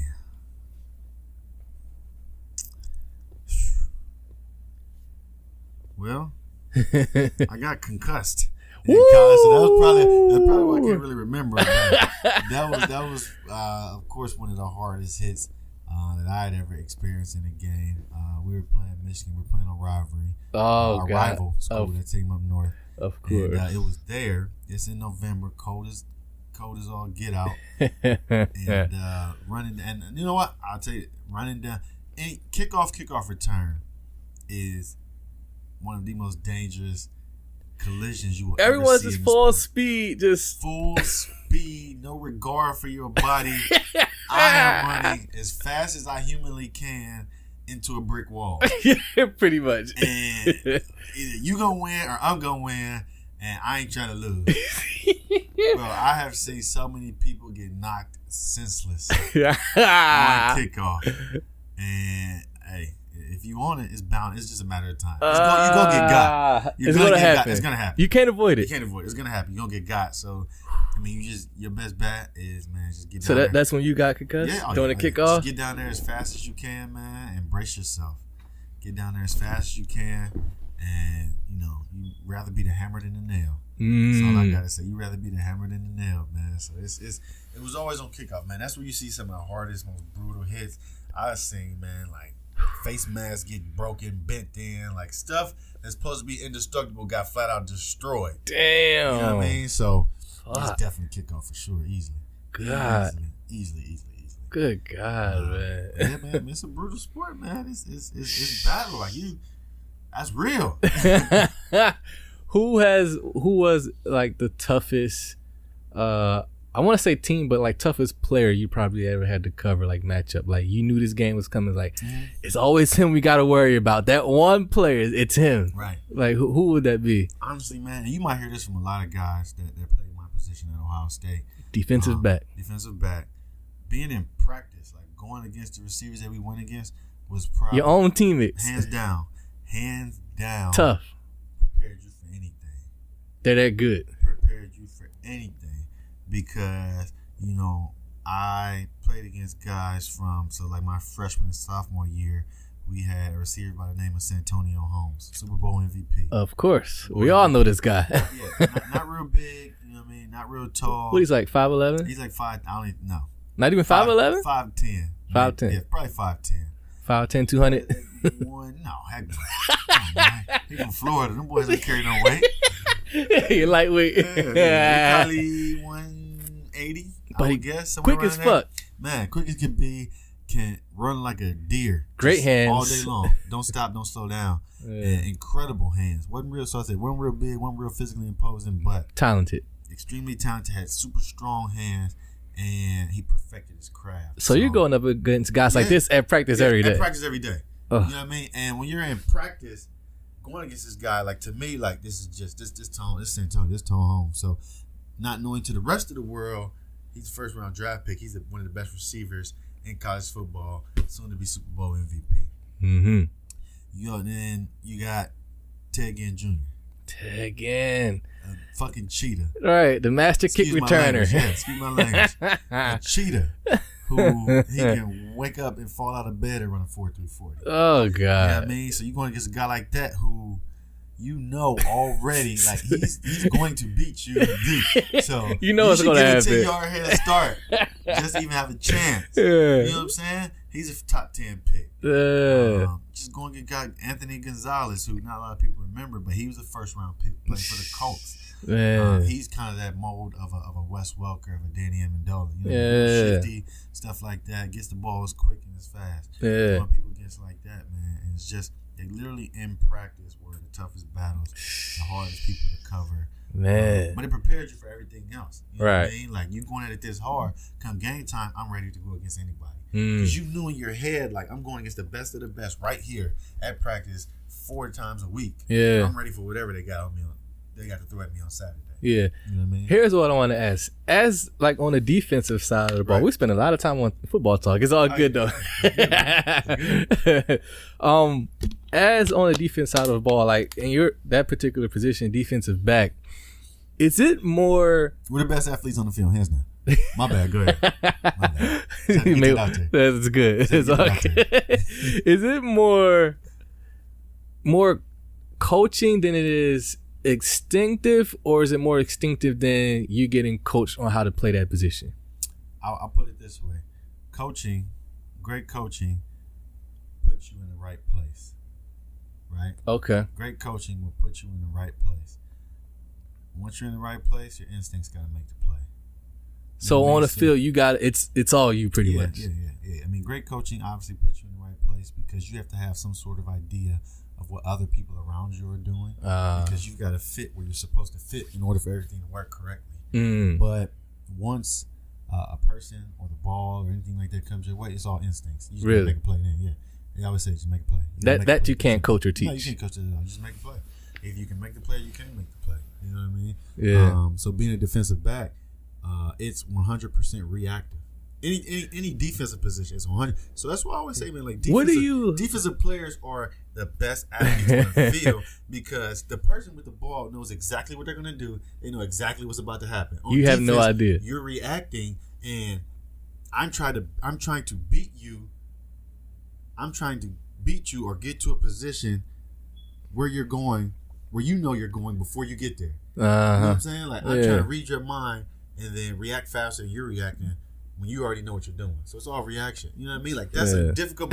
Already, you know what I mean? You're at a deficit because you don't know what's going on. They know the play. They know what's going on. They know where they're going. Yeah. You just got to react. Jeez. You know what I mean? So... You ever blew, like, a coverage or a scheme, like an assignment, like, fuck! That's on me! Oh, fucked up, guys. That's me. Yeah, we know it's you. It happens to everybody. It happens to the best of us. It's not when. It's not if. It's when. Right? It's gonna happen. It's gonna happen. It's gonna happen. Hands down, it's gonna happen. Right? You know what I'm saying? It's gonna happen. You done let a big play happen. This motherfucker went 70 yards. My fault, guys. That's me. Gone. And the crazy thing about, like, first you gotta be crazy to be a defensive back. That's what I can imagine. By that time, when something happens, everybody sees it's you. Like, there's no covering it up. Like, we're the last line of defense. So I could get beat and it could not be my fault, but it looks like it because in the TV camera, all they see is this dude running and me chasing him. Oh, number 20. Oh, man, he's sorry. He's terrible. Not knowing what really happened. I'm kind of busting my butt from the other side of the field because this dude fell, tripped, or something like that. But, man, that's just how it works. Like, it's not if, it's when. Like, it's going to happen. Everybody gets beat. Yeah. Is the playbook hard? How complicated is it? Is it easy? Is it, like, what does a defensive playbook look like? Man. X's and O's? You ever try to learn Japanese? Yo! No, I'm just playing. I'm joking. Hard? I'm joking. No. The good thing, and I'll say this about defense, and I'm not sure how offensive playbook looks because I never played offense in college. All right, this is a 3-4. This is this. Defensive strategies are huge on concepts. So instead of trying to grasp and memorize specific plays or calls, you grasp concepts.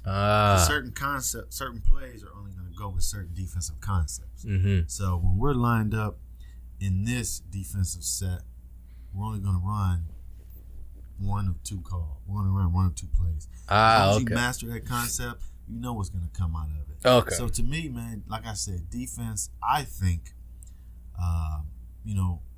defense, it's more difficult because you're trying to guess what the offense is going to do. So you line up, like I said, that's the coaching part. They try to put you in a place to be successful. Right. A lot of times defenses are wrong, which is why you see so many points scored. A lot of times you're wrong. You know what I mean? So the coaches try to get you in the right position, but from then it's all instinct. Yeah. So you don't want to think too much. You know what I mean? You can overthink it. Exactly, and you're slow at that point. You know what I mean? You just want to react, play fast. You can't play fast when you're thinking. Yeah. So that's the best thing you can do, man, is just learn those concepts, master those concepts, and then just be able to react. Like, you got to trust your eyes. Yeah. You know what I mean? When you got your first interception, how happy were you? Did you know it was coming? Listen, man, I'm talking about, and this is just for me personally, there's like a short list of like best moments in my life. You know what I mean? Like, obviously, towards the top, the birth of both of my kids. Yeah. But, probably on a less significant scale, you got like losing your virginity as a young man. That's pretty important to you as a young man. Just being real, as a young man. That's a milestone in your life. That's a milestone. You know what I'm saying? Right. Like, you crossing over into manhood. You know what I'm saying? Stuff like that. But getting my first interception is clearly on that list. Yes. You remember the team it was against? For sure. Of course, you can't forget this moment. Yeah, we played against Northwestern. It was at home. Northwestern. Caught an interception. Had like a 15, 20-yard return on it. I should have scored. Looking at the film, I should have scored. You watch it back like, yeah, you just so, you know what I'm saying? Like, you kind of excited, like, because on defense, you don't get the ball that often. So it's like when you get it, you just like, all right, shit. So, but yeah, man. That's you seen it coming? Did you read it perfectly? Like, I didn't read it perfectly. I just saw it coming because we dropped back into coverage and the defensive end hit the quarterback while he was trying to throw. So I saw the ball. It went shorter than what it was supposed to. I'm like, I'm about to get that. You know what I'm saying? So you just get it, then it's just like all chaos break loose. Yeah. You know what I'm saying? Nice. So, man, it's crazy. Did you keep that ball? No. I didn't keep it, man. Gave it to the ref. I ain't had that type of clout in college. I'm sure there's some guys that do, but I didn't have it. Yeah, like, we need that ball, sir. Yeah, exactly. So that's how that went, man. But yeah, you ain't gonna forget that. That's definitely on my list of great accomplishments that I'll never forget. Who was quarterback there? Troy Smith when you was there? Yep. Troy Smith. What's he like? For a couple different quarterbacks, man. Troy Smith, y'all had was Braxton? Nope, he was after me. Braxton's younger than I am. Okay. He's a few years younger than I am. I played in an era where you had Troy Smith. We had Justin Zwick my freshman year. He's a quarterback. He's from Massillon, Ohio. Then we had Troy Smith. For 2 to 3 years from Cleveland, Ohio. I'm sorry, Heisman Trophy winner quarterback. Troy Smith. Some respect on his name. Put some respect on his name. You know what I'm saying? Let me give him his titles. He earned that. All right. Then we had a quarterback by the name of Ty Beckman. He was from St. Henry, Ohio. He was over towards Dayton. And then we had Terrell Pryor. That's right, Terrell Pryor. TP2 my senior year. Yeah, he was dangerous, man. Yeah, for real talk. Troy Smith was too. Yeah, absolutely, man, absolutely. But to answer your question, how was Troy Smith? Yeah, what's he like? Yeah, he's a true field general. Like he commanded respect. He walked into the huddle like, yo, like this is my huddle. Y'all shut the F up. Really? Nobody talk to him. Nobody say nothing. Wow. You know what I'm saying? Like he was Tressel on the field. In the locker room. Like he was ultimately like everybody rallied player behind coach him. type. Yeah, everybody rallied behind him. Everybody followed behind him. Yeah. Not in the sense that we were followers, but like, yo, this is our leader. Like, you know what I'm saying? Like, yeah, we respect that. He had everybody's respect. Yeah. He's just one of those people that was had an electric personality. Everybody liked him and respected him. Yeah. You know what I mean? Yeah. From coaches to players to training staff to everybody. Like he was that type of person in the program. You know what I mean? Like, you know, he was just a great dude, man. Like he was like the ultimate leader as a player. Yeah, you know that's what I'm saying. So yeah, man, it was honestly like he's the type of person where no matter what was going on in the game or how out of hand it may have seemed, he was always like, like there's no way we're losing. It's like Trey gonna let us lose. You know what I'm saying? So there's no way. Yeah, there's no way at all. Wow. Yeah, we lost some games, man. We lost a couple. I ain't gonna get to that. You want to talk about the losses? We leave those behind. Yeah. It's a sour topic, man. Right. Being a student athlete. Oh boy. Academics. I'm gonna get in trouble. Do we give a fuck? Who's we? All right. You was a player, bro. Like, do y'all like y'all there on scholarship? Y'all there because number one, your talents, to be frank. You got what's the fucking class? What's the fucking math, man? I'm trying to play football, talk to these honeys. Talk to these honeys. Listen, old school playing honeys. Man, listen. Did y'all? Was there in percentage level? What players, without saying names, gave a fuck about school? Like actually, couldn't wait to get the fuck to class. As a percentage. Yeah, I'm trying to protect you. I don't want dig yourself too much of the hole for you're actually cared about school, or you can that didn't give a fuck. Like, man, it's class, man. I would say maybe 5 to 10% actually couldn't wait. Like just dumb focused on class. They enjoyed it. Yeah. 5 to 10%, maybe roughly. So that's a maybe. We're talking less than 10 people on the team.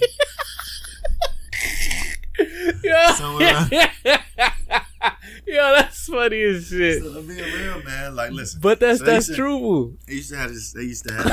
How are y'all passing class? They used to have this gesture. Listen. They used to have this gesture. This is what they did. They said, school first, football second. All you do is school first, football second. But man, listen, I'm just being honest, man. Oh my goodness, you can't. Y'all give two fucks about. You came to this place to play football. You didn't come to this place to play school. Okay, don't get me wrong. We don't. Mama want that degree though. Yeah, we want that degree, and we don't take the educational piece for granted. However, we know why we're there. You know what I'm saying? Yeah, you need to get us a championship. You know what I'm saying? If there's 100, well, there's 100 people. If there's 85 kids on full scholarship at any given moment at Ohio State University, if it wasn't for football, maybe 10 of them could get into Ohio State. Okay. From academic 10, maybe 10 of them could get accepted academically into Ohio State University. Right. So with that being said, like you know why you're there. Yeah. You know how your bread is buttered. You know what I'm saying? Yeah. Like never bite the hand that feeds you. So this is why I'm here. This is why you guys brought me here. This is where the bulk of my attention is going to go towards. And it's not that I'm forgetting about the educational piece, but I didn't directly come here for that. That's not going to, in my mind, afford me the lifestyle that I want to provide for my family. You know what I mean? That's just what it is. What it is, man. It is what it is. It Wow. is what it is. You know what I mean? And, And, you know, different sports are different. Basketball is totally different, but I'm only speaking about college football because that's my personal experience. Right. Certain situations where certain athletes, they know that they're not there to get a degree. They could care less to get a degree. So they put themselves in the best position possible to stay eligible and be on the field. So you can take it how you want to take it.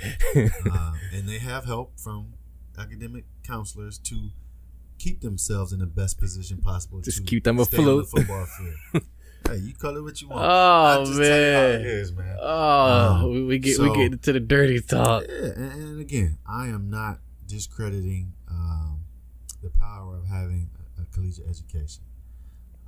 Now, what did you major in? I came into college as a finance major. I ended up changing to business administration, so general business. Okay. Everyone doesn't come from, like, I came from a very structured background. My parents were super strict, extremely disciplined.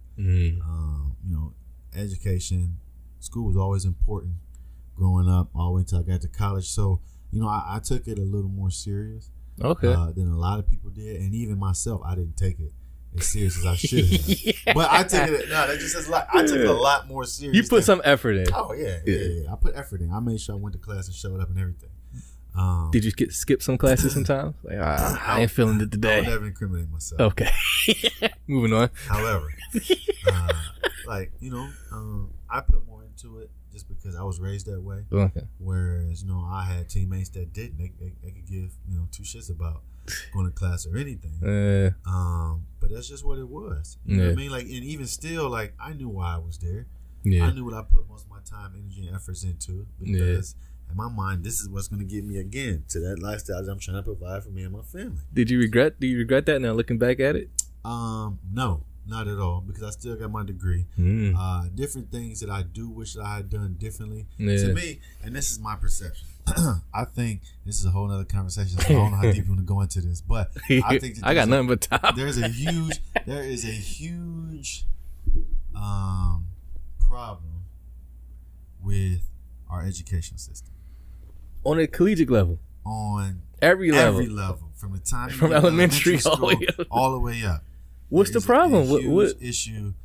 Public and private schools. Are we talking about the quality of education? I'm talking about the focus of our education and as far as the curriculums we're being taught and what they're preparing us for. You think there's something wrong there? I know there's something wrong there. I know that there's something wrong there. I don't believe that our education system.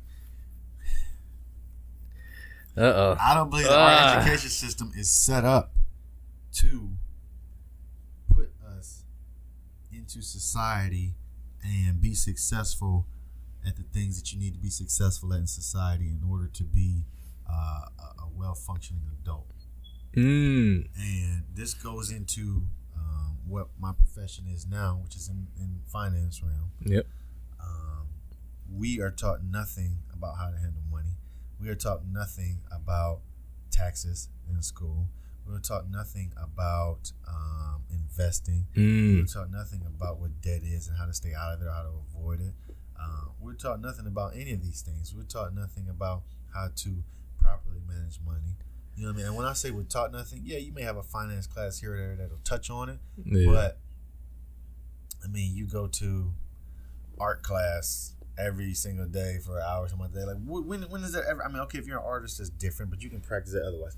How is this going to benefit me in life? I was going, you know what I mean? It's certain things that our education system or the curriculum that we use does not include.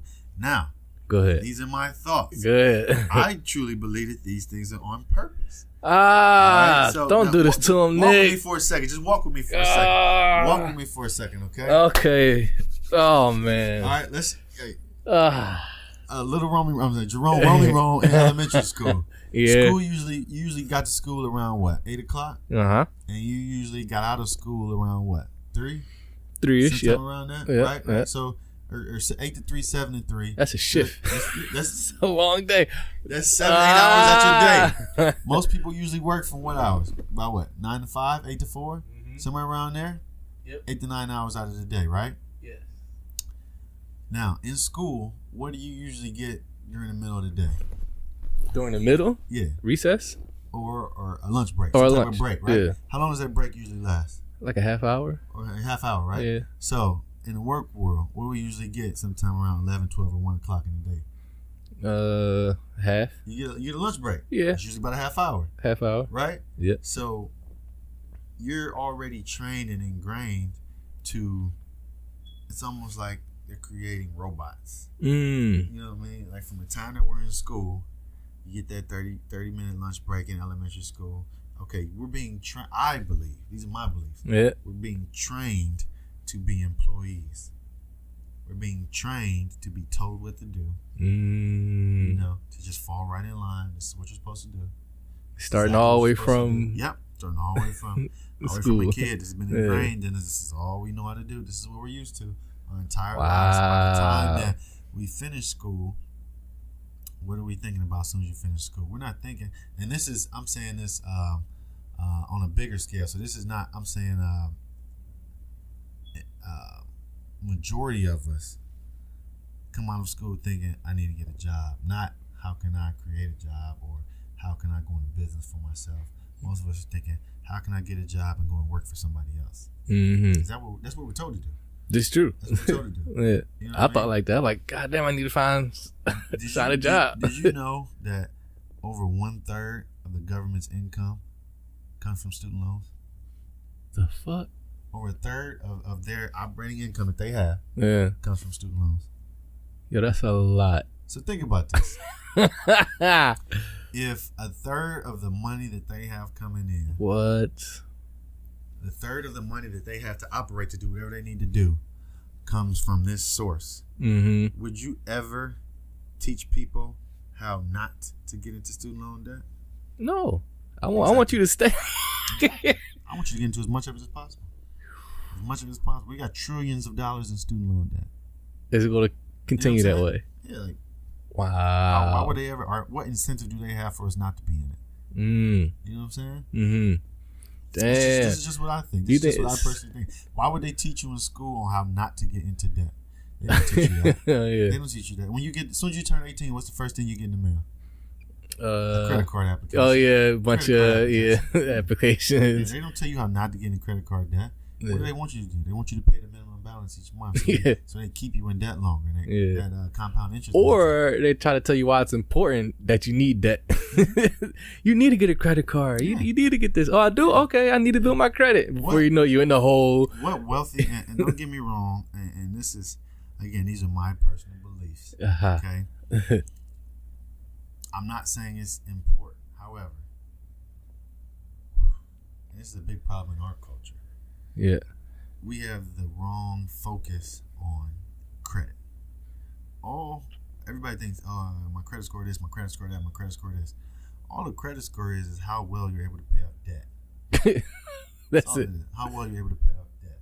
Well, That's it. most people we associate it with economic status. Yeah, no, Or that's wrong. It's false. What wealthy person do you know talk about their credit score?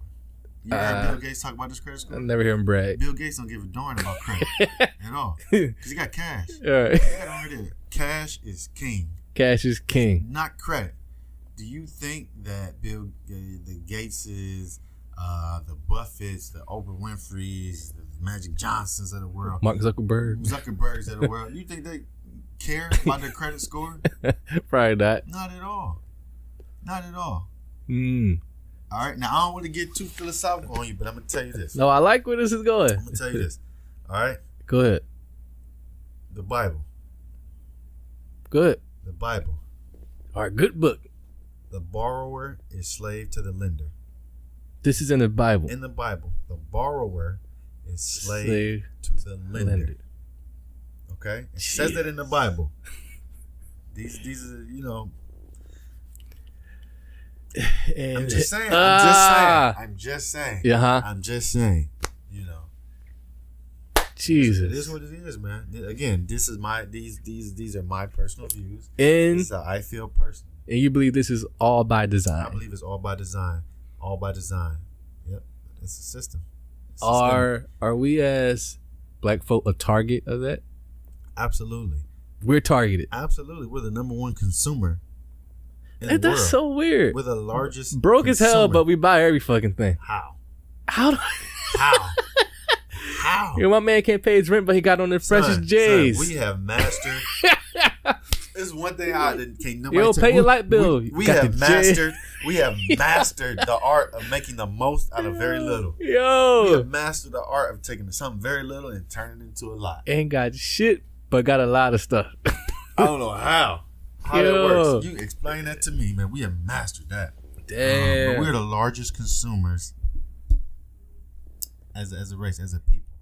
Yo, we have so much power. It's scary. We have so much power, but we use it, I believe, in the wrong way. Mm-hmm. If we wanted to make a shift, if we wanted to see a change, if we wanted to redirect something, we could literally do it. I like where it's going. Let's take a break because we getting deep on. I want to come back. I want to dive deeper to this stuff. This is good. I'm glad we going here. Nickolas Patterson in this building. Let's go. Shout out to Miss P. Hey, it's Rosa. Down, Mom. She makes some good cornbread. Oh, bro, she can throw it down. Listen, my mom from Arkansas. She from the South. Arkansas. Oh, she from the South. She don't mess around. She get busy in that kitchen. Yeah, she don't mess around. Listen, it's real. That's right. It's real. It's not a game. All right, stay tuned. Claw Talk Podcast. We'll be right back. Hold up. Baby.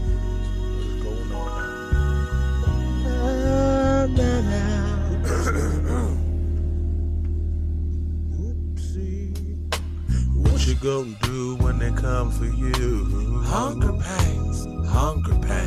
The work ain't honest, but it pays the bills. Hunger pains.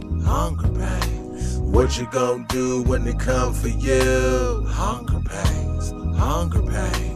Gave you the life that you came to live. Hunger pains. I'm hungry, man.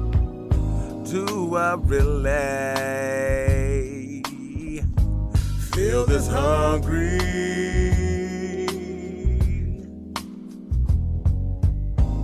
I just ate some tomato soup.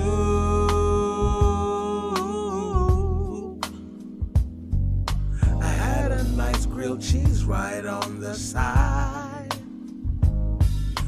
followed by a slice of apple pie. And when I think I'm getting more, it's gone, and the flavor strong. I'm so hungry. Scraping my fork and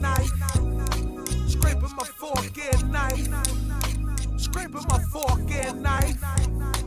I'm so hungry. All right, we're back. Cloth Talk Podcast. Nickolas Patterson is in the building. Hey. St. Louis bread. The Lou.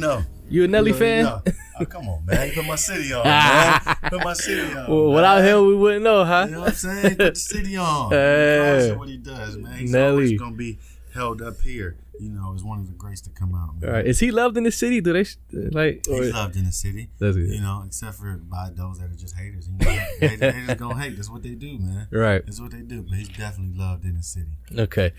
All right, man. Before we took break, we was getting to some heavy hitting topics. Yeah. Are you a big conspiracy theorist? I'm not a big conspiracy theorist. You look at truth and facts? I'm actually an extreme. I'm a very skeptical individual. Okay. So I don't always take everything at face value. Right. You know, I do my own research. You do your due diligence. I do my due diligence with everything. And I haven't always been that way. I've learned to be that way. And you know, I credit that to you know, a lot of different people that I've met, a lot of different mentors that I've acquired, and spent a lot of time with, and put a lot of faith into. To be that way. Yeah. Because mass media will have you believing one thing because that's the narrative that they want you to believe. But we live in an information age. Yeah. Literally, you got more power at your fingertips than has ever been possible. You know what I mean? So you're a simple Google search away from finding out anything that you really need to know. Yeah. Right? But once you do that, you also have to be able to decipher between what's credible and what's just out there. Because you could Google anything. I could Google my name right now and it'll say I died 5 years ago. You know what I mean? Obviously that's not true. All right. So you got to be able to find credible resources to do your research too. You can't just believing anything, because people are putting anything you go looking for on Google, you can find. Yeah. You can find anything. That's true. So you got to find credible resources, you know, to do your research. But that's how I am now, man. I'm extremely. They're shooting. All right. They're shooting. Hope that's Rosie. Hope no one broke in. Right. Yeah. You're about to find out in a second. I know, right? Who's about to come down the steps. Right. Good thing the cameras are rolling. If something go down, the cameras catch it. Exactly. But yeah, man, I'm extremely skeptical. I always got to do my research on everything.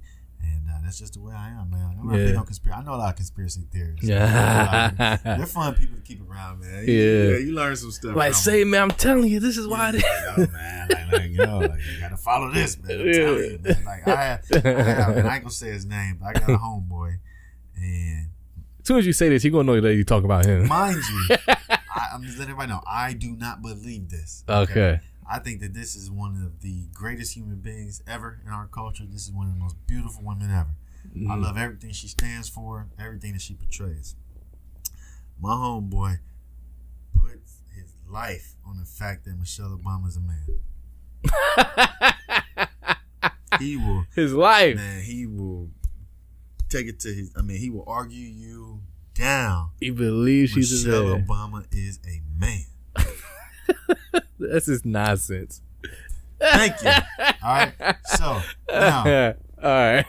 I'm the type of person. Man, I accept people as what they are. Of course. You know, I like to think that I'm pretty good at reading individuals. I like to sit back and really listen and just kind of observe situations and feel people out. Yeah.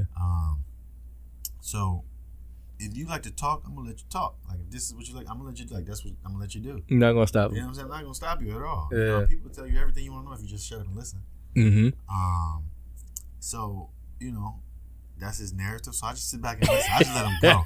I'm like, this is gonna be fun. This is gonna be entertaining. So I just let him go. And he has this wild theory. Now, whether this is true or not, and it is all based off the fact of the positioning of her middle finger and ring finger. Now, he said that as males, this is just the way our body is made. You will never see a man whose ring finger is longer than his middle finger. Okay. Females are the opposite way. Their ring fingers is either the same length or is longer than their middle finger.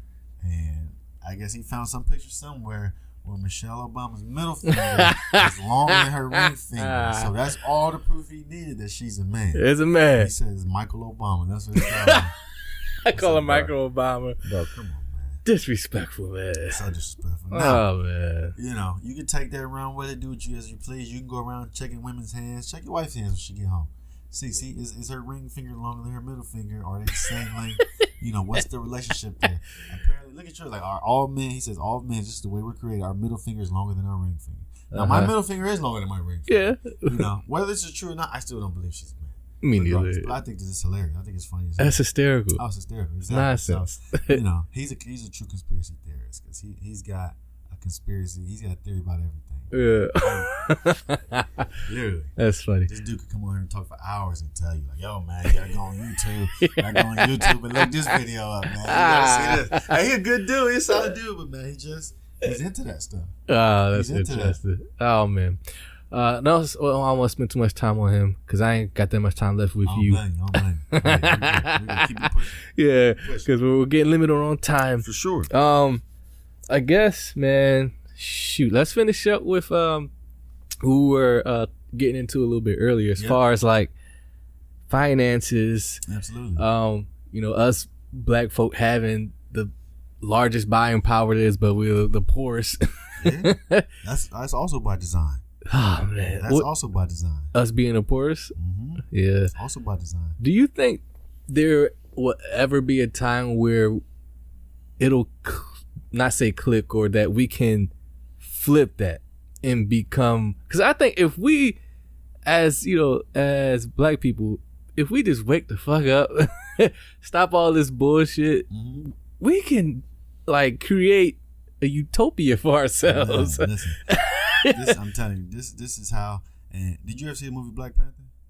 I did not. Did not? Okay. No. When you get a chance, you got to see that movie. Yeah. And I'm not a big comic book fan or anything like that. I'm getting all this Nah, stuff. not me neither. But I wanted to see the movie, and I wanted to take my son to see the movie because of all the positive images that it portrayed. Showing a thriving African American culture, 100% African American, showing us be on the leading edge of technology, of us being unified, because you had like over 20 or 30 different African nations and countries working together, being unified. You know what I mean? I want him to see these images of people that look just like him thriving. Yeah. You know what I mean? I want him to see that. So I absolutely believe, and I won't say that it'll be flipped because that I don't want to make it seem like, okay, we'll be on top of somebody else. But I will say that I believe that we are moving in the right direction. Do you think so? You know what I mean? And I don't see no evidence of it.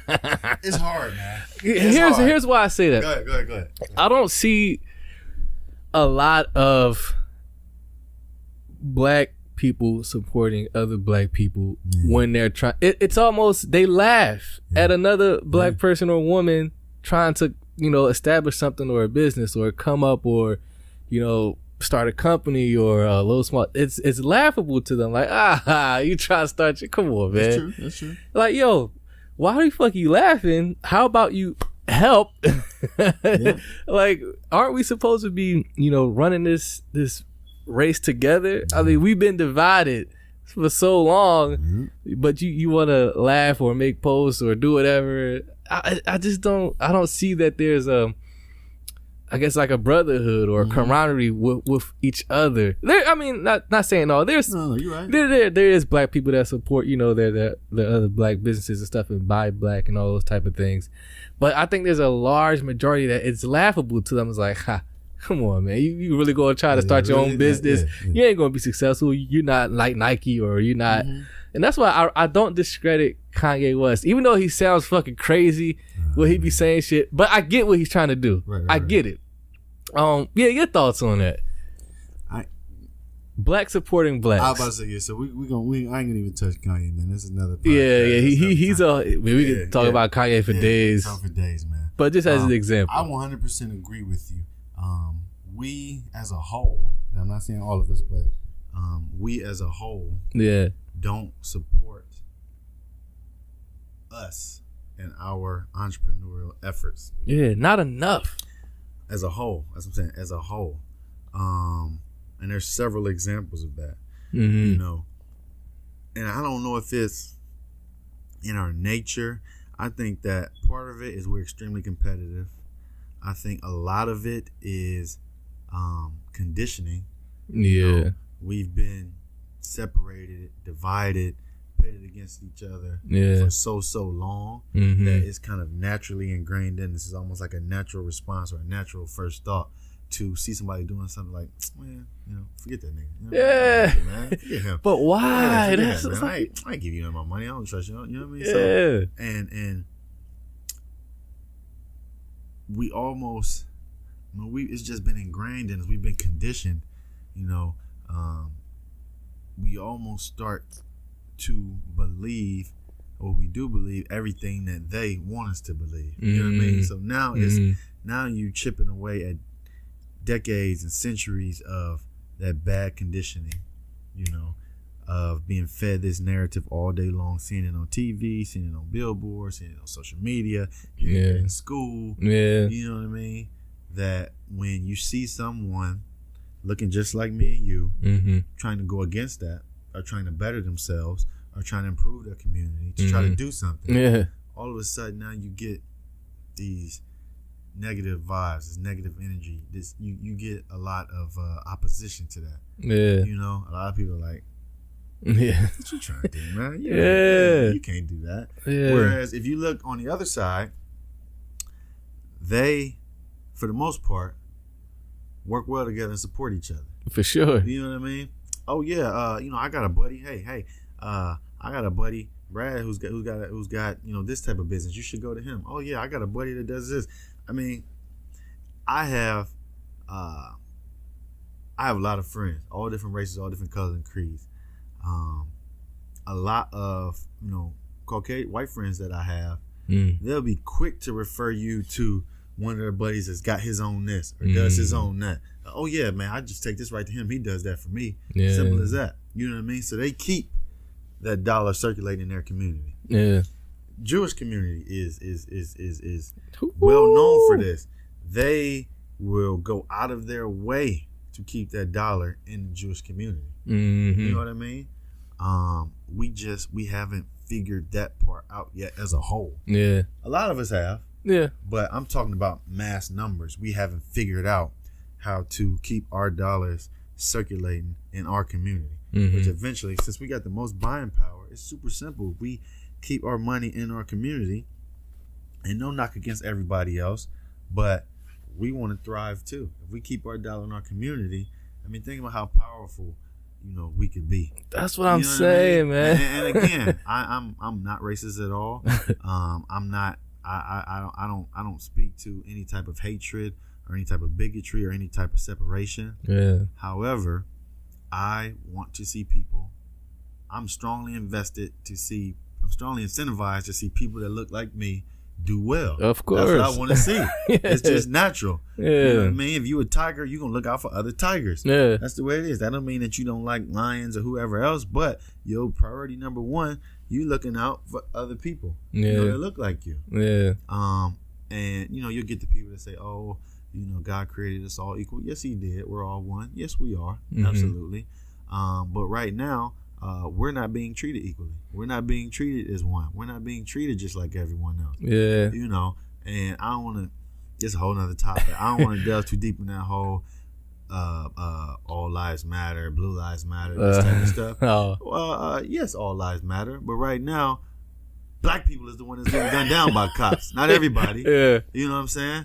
I'm saying in large numbers. Of course. You know what I mean? Kids, 10, 12-year-old kids, adults, It's everything. sad. You know what I mean? That's like me going to the doctor and my arm is broke and I get there and he said, well, listen, your whole body's important. Yeah, I understand it, but right now, Doc, my arm's broke. So this is what I want you to fix. Right. You know what I mean? So the whole body analogy is us as a country and all the different body parts are all the different races and cultures, okay? Yeah. All right, you know what I'm saying? Like, we're the broken, torn, cut off arm. Yeah. And you want to come here and say, oh, well, the whole body matters. Yeah, I know. But right now, my arm is leaking. It's hanging off by a single thread. Yeah. Fix that arm. Right, like, Fix that. This over is what here. the focus needs to be. Yeah. The rest of my body is fine. Fix this arm. Yeah. You know what I mean? Like, that's the best analogy I can give. So it bothers me. And I think that that's just diversion.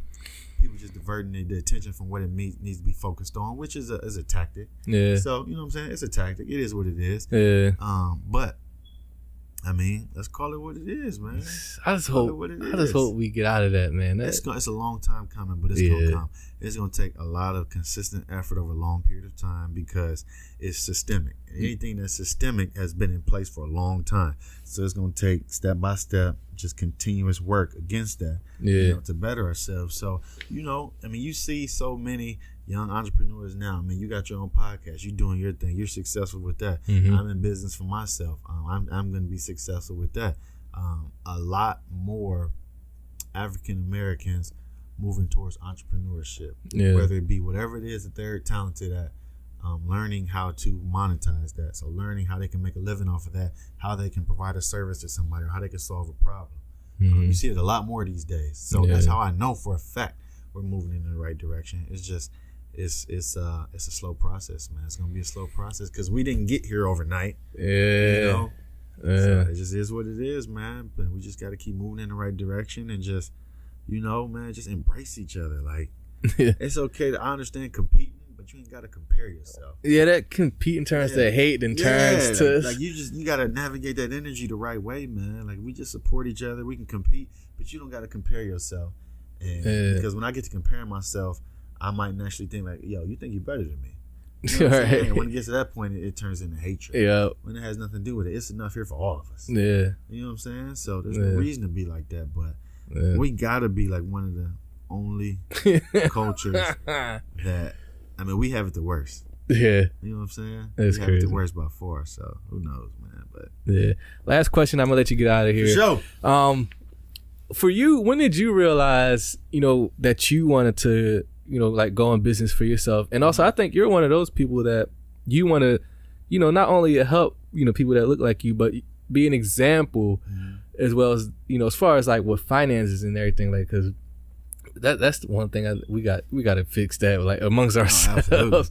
A lot of people, we're not educated, like you said, like that systematic thing, like work, become an employee, not, that's all we know. Figure out how to, create jobs for other people and start your own thing.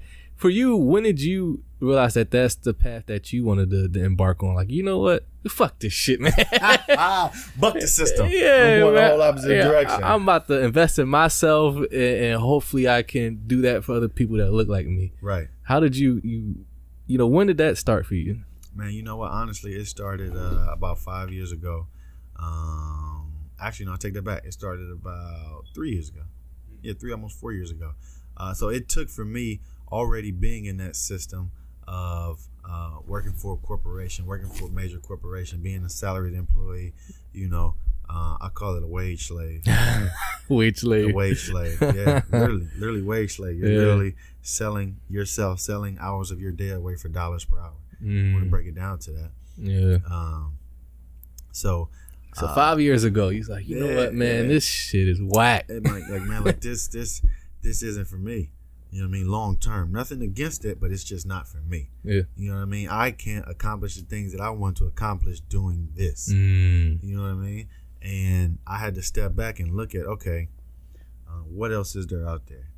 And, I really started studying business, started learning everything that I could about American business. And I really just started reading a lot more, seeing a lot of books, picking up a lot of books, man. And the reason why I say reading is so important is because if you can find this author and he writes a book and say he puts information and knowledge in this book that he picked up over 15 to 20 years of his life and puts it all in this book. Okay, I just saved myself 15 to 20 years of mistakes, of problems, of issues just by reading that book. You know what I mean? So it's all about collapsing time frames. We're only here for a flicker. We're not here for that long. You know what I mean? So it's all about learning what you can, understanding what you can, and applying it as fast as possible to getting some type of result. And once I started doing that, just start researching business more, start reading more, I really found out that, and don't get me wrong, there are a lot of people in positions of power that make a lot of money, that are very well off, very affluent, very wealthy, that are not good people. Okay, but money's not bad. Money's not evil. Money's just a tool. Yeah. Money amplifies what you already have within you, what you already are. Yeah. Okay, so these people were bad people before they became millionaires, billionaires, whatnot. They've just got this tool to allow them to be more of that. Okay? If you're a generous person, when you become a billionaire, you're just going to be an extremely generous millionaire or billionaire. Yeah. Simple as that. Money is not evil. It's just a tool. And when you realize it's just a tool, that's the first step into learning how to control it. Yeah. If I got a hammer, a hammer is a tool. Okay? All right? You know what to do with a hammer. You know what a hammer can do for you. So when you treat money kind of like a hammer, you realize the power that it has when you use it correctly. You learn how to use it properly. So I would research these different wealthy people. If you Google right now, top 10 wealthiest people in the United States, all 10 are entrepreneurs. All 10 are entrepreneurs. All 10 are in some shape or form in business for themselves. Majority of the list did not complete college. Some of them dropped out of high school. Mm. Some of them dropped out of high school. Some of the most famous entrepreneurs this company's ever seen that created things had a elementary school education. Talking about the Henry Fords, the Andrew Carnegies, people like that. Figured out the system was bullshit. You know what I mean? I'm just saying. And those are people who truly provided value. Mm-hmm. You know, who created these huge companies, these huge businesses that employ hundreds of thousands of millions of people. Yeah. You know what I mean? So they're the ones who are really having a true impact on the world because they're creating jobs for people. They're allowing people to be able to feed their families, to take care of themselves. Okay? Things like that. Once I saw that, I was like, okay, so, you know, I'm going into business for myself. You know, I don't know what it is that I'm doing, but I'm going into business for myself. Okay, now, what can I do? You know, what am I passionate about? Because I can't just do anything. I'm not that type. If I don't really care about it, I'm not going to put anything into it. So I looked at my own personal experiences. I never was taught anything about money growing up. You know what I mean? Like most of us. Yeah. And I firmly believe that financial education, financial literacy starts at home. You know, parents, you can't send your kids to school. Wait, let me look at the camera. Parents, do not rely on the school system to teach your kids about money because they will not do it. The teachers don't know anything about money. Okay, there's nothing in the curriculum to educate them and teach them about money.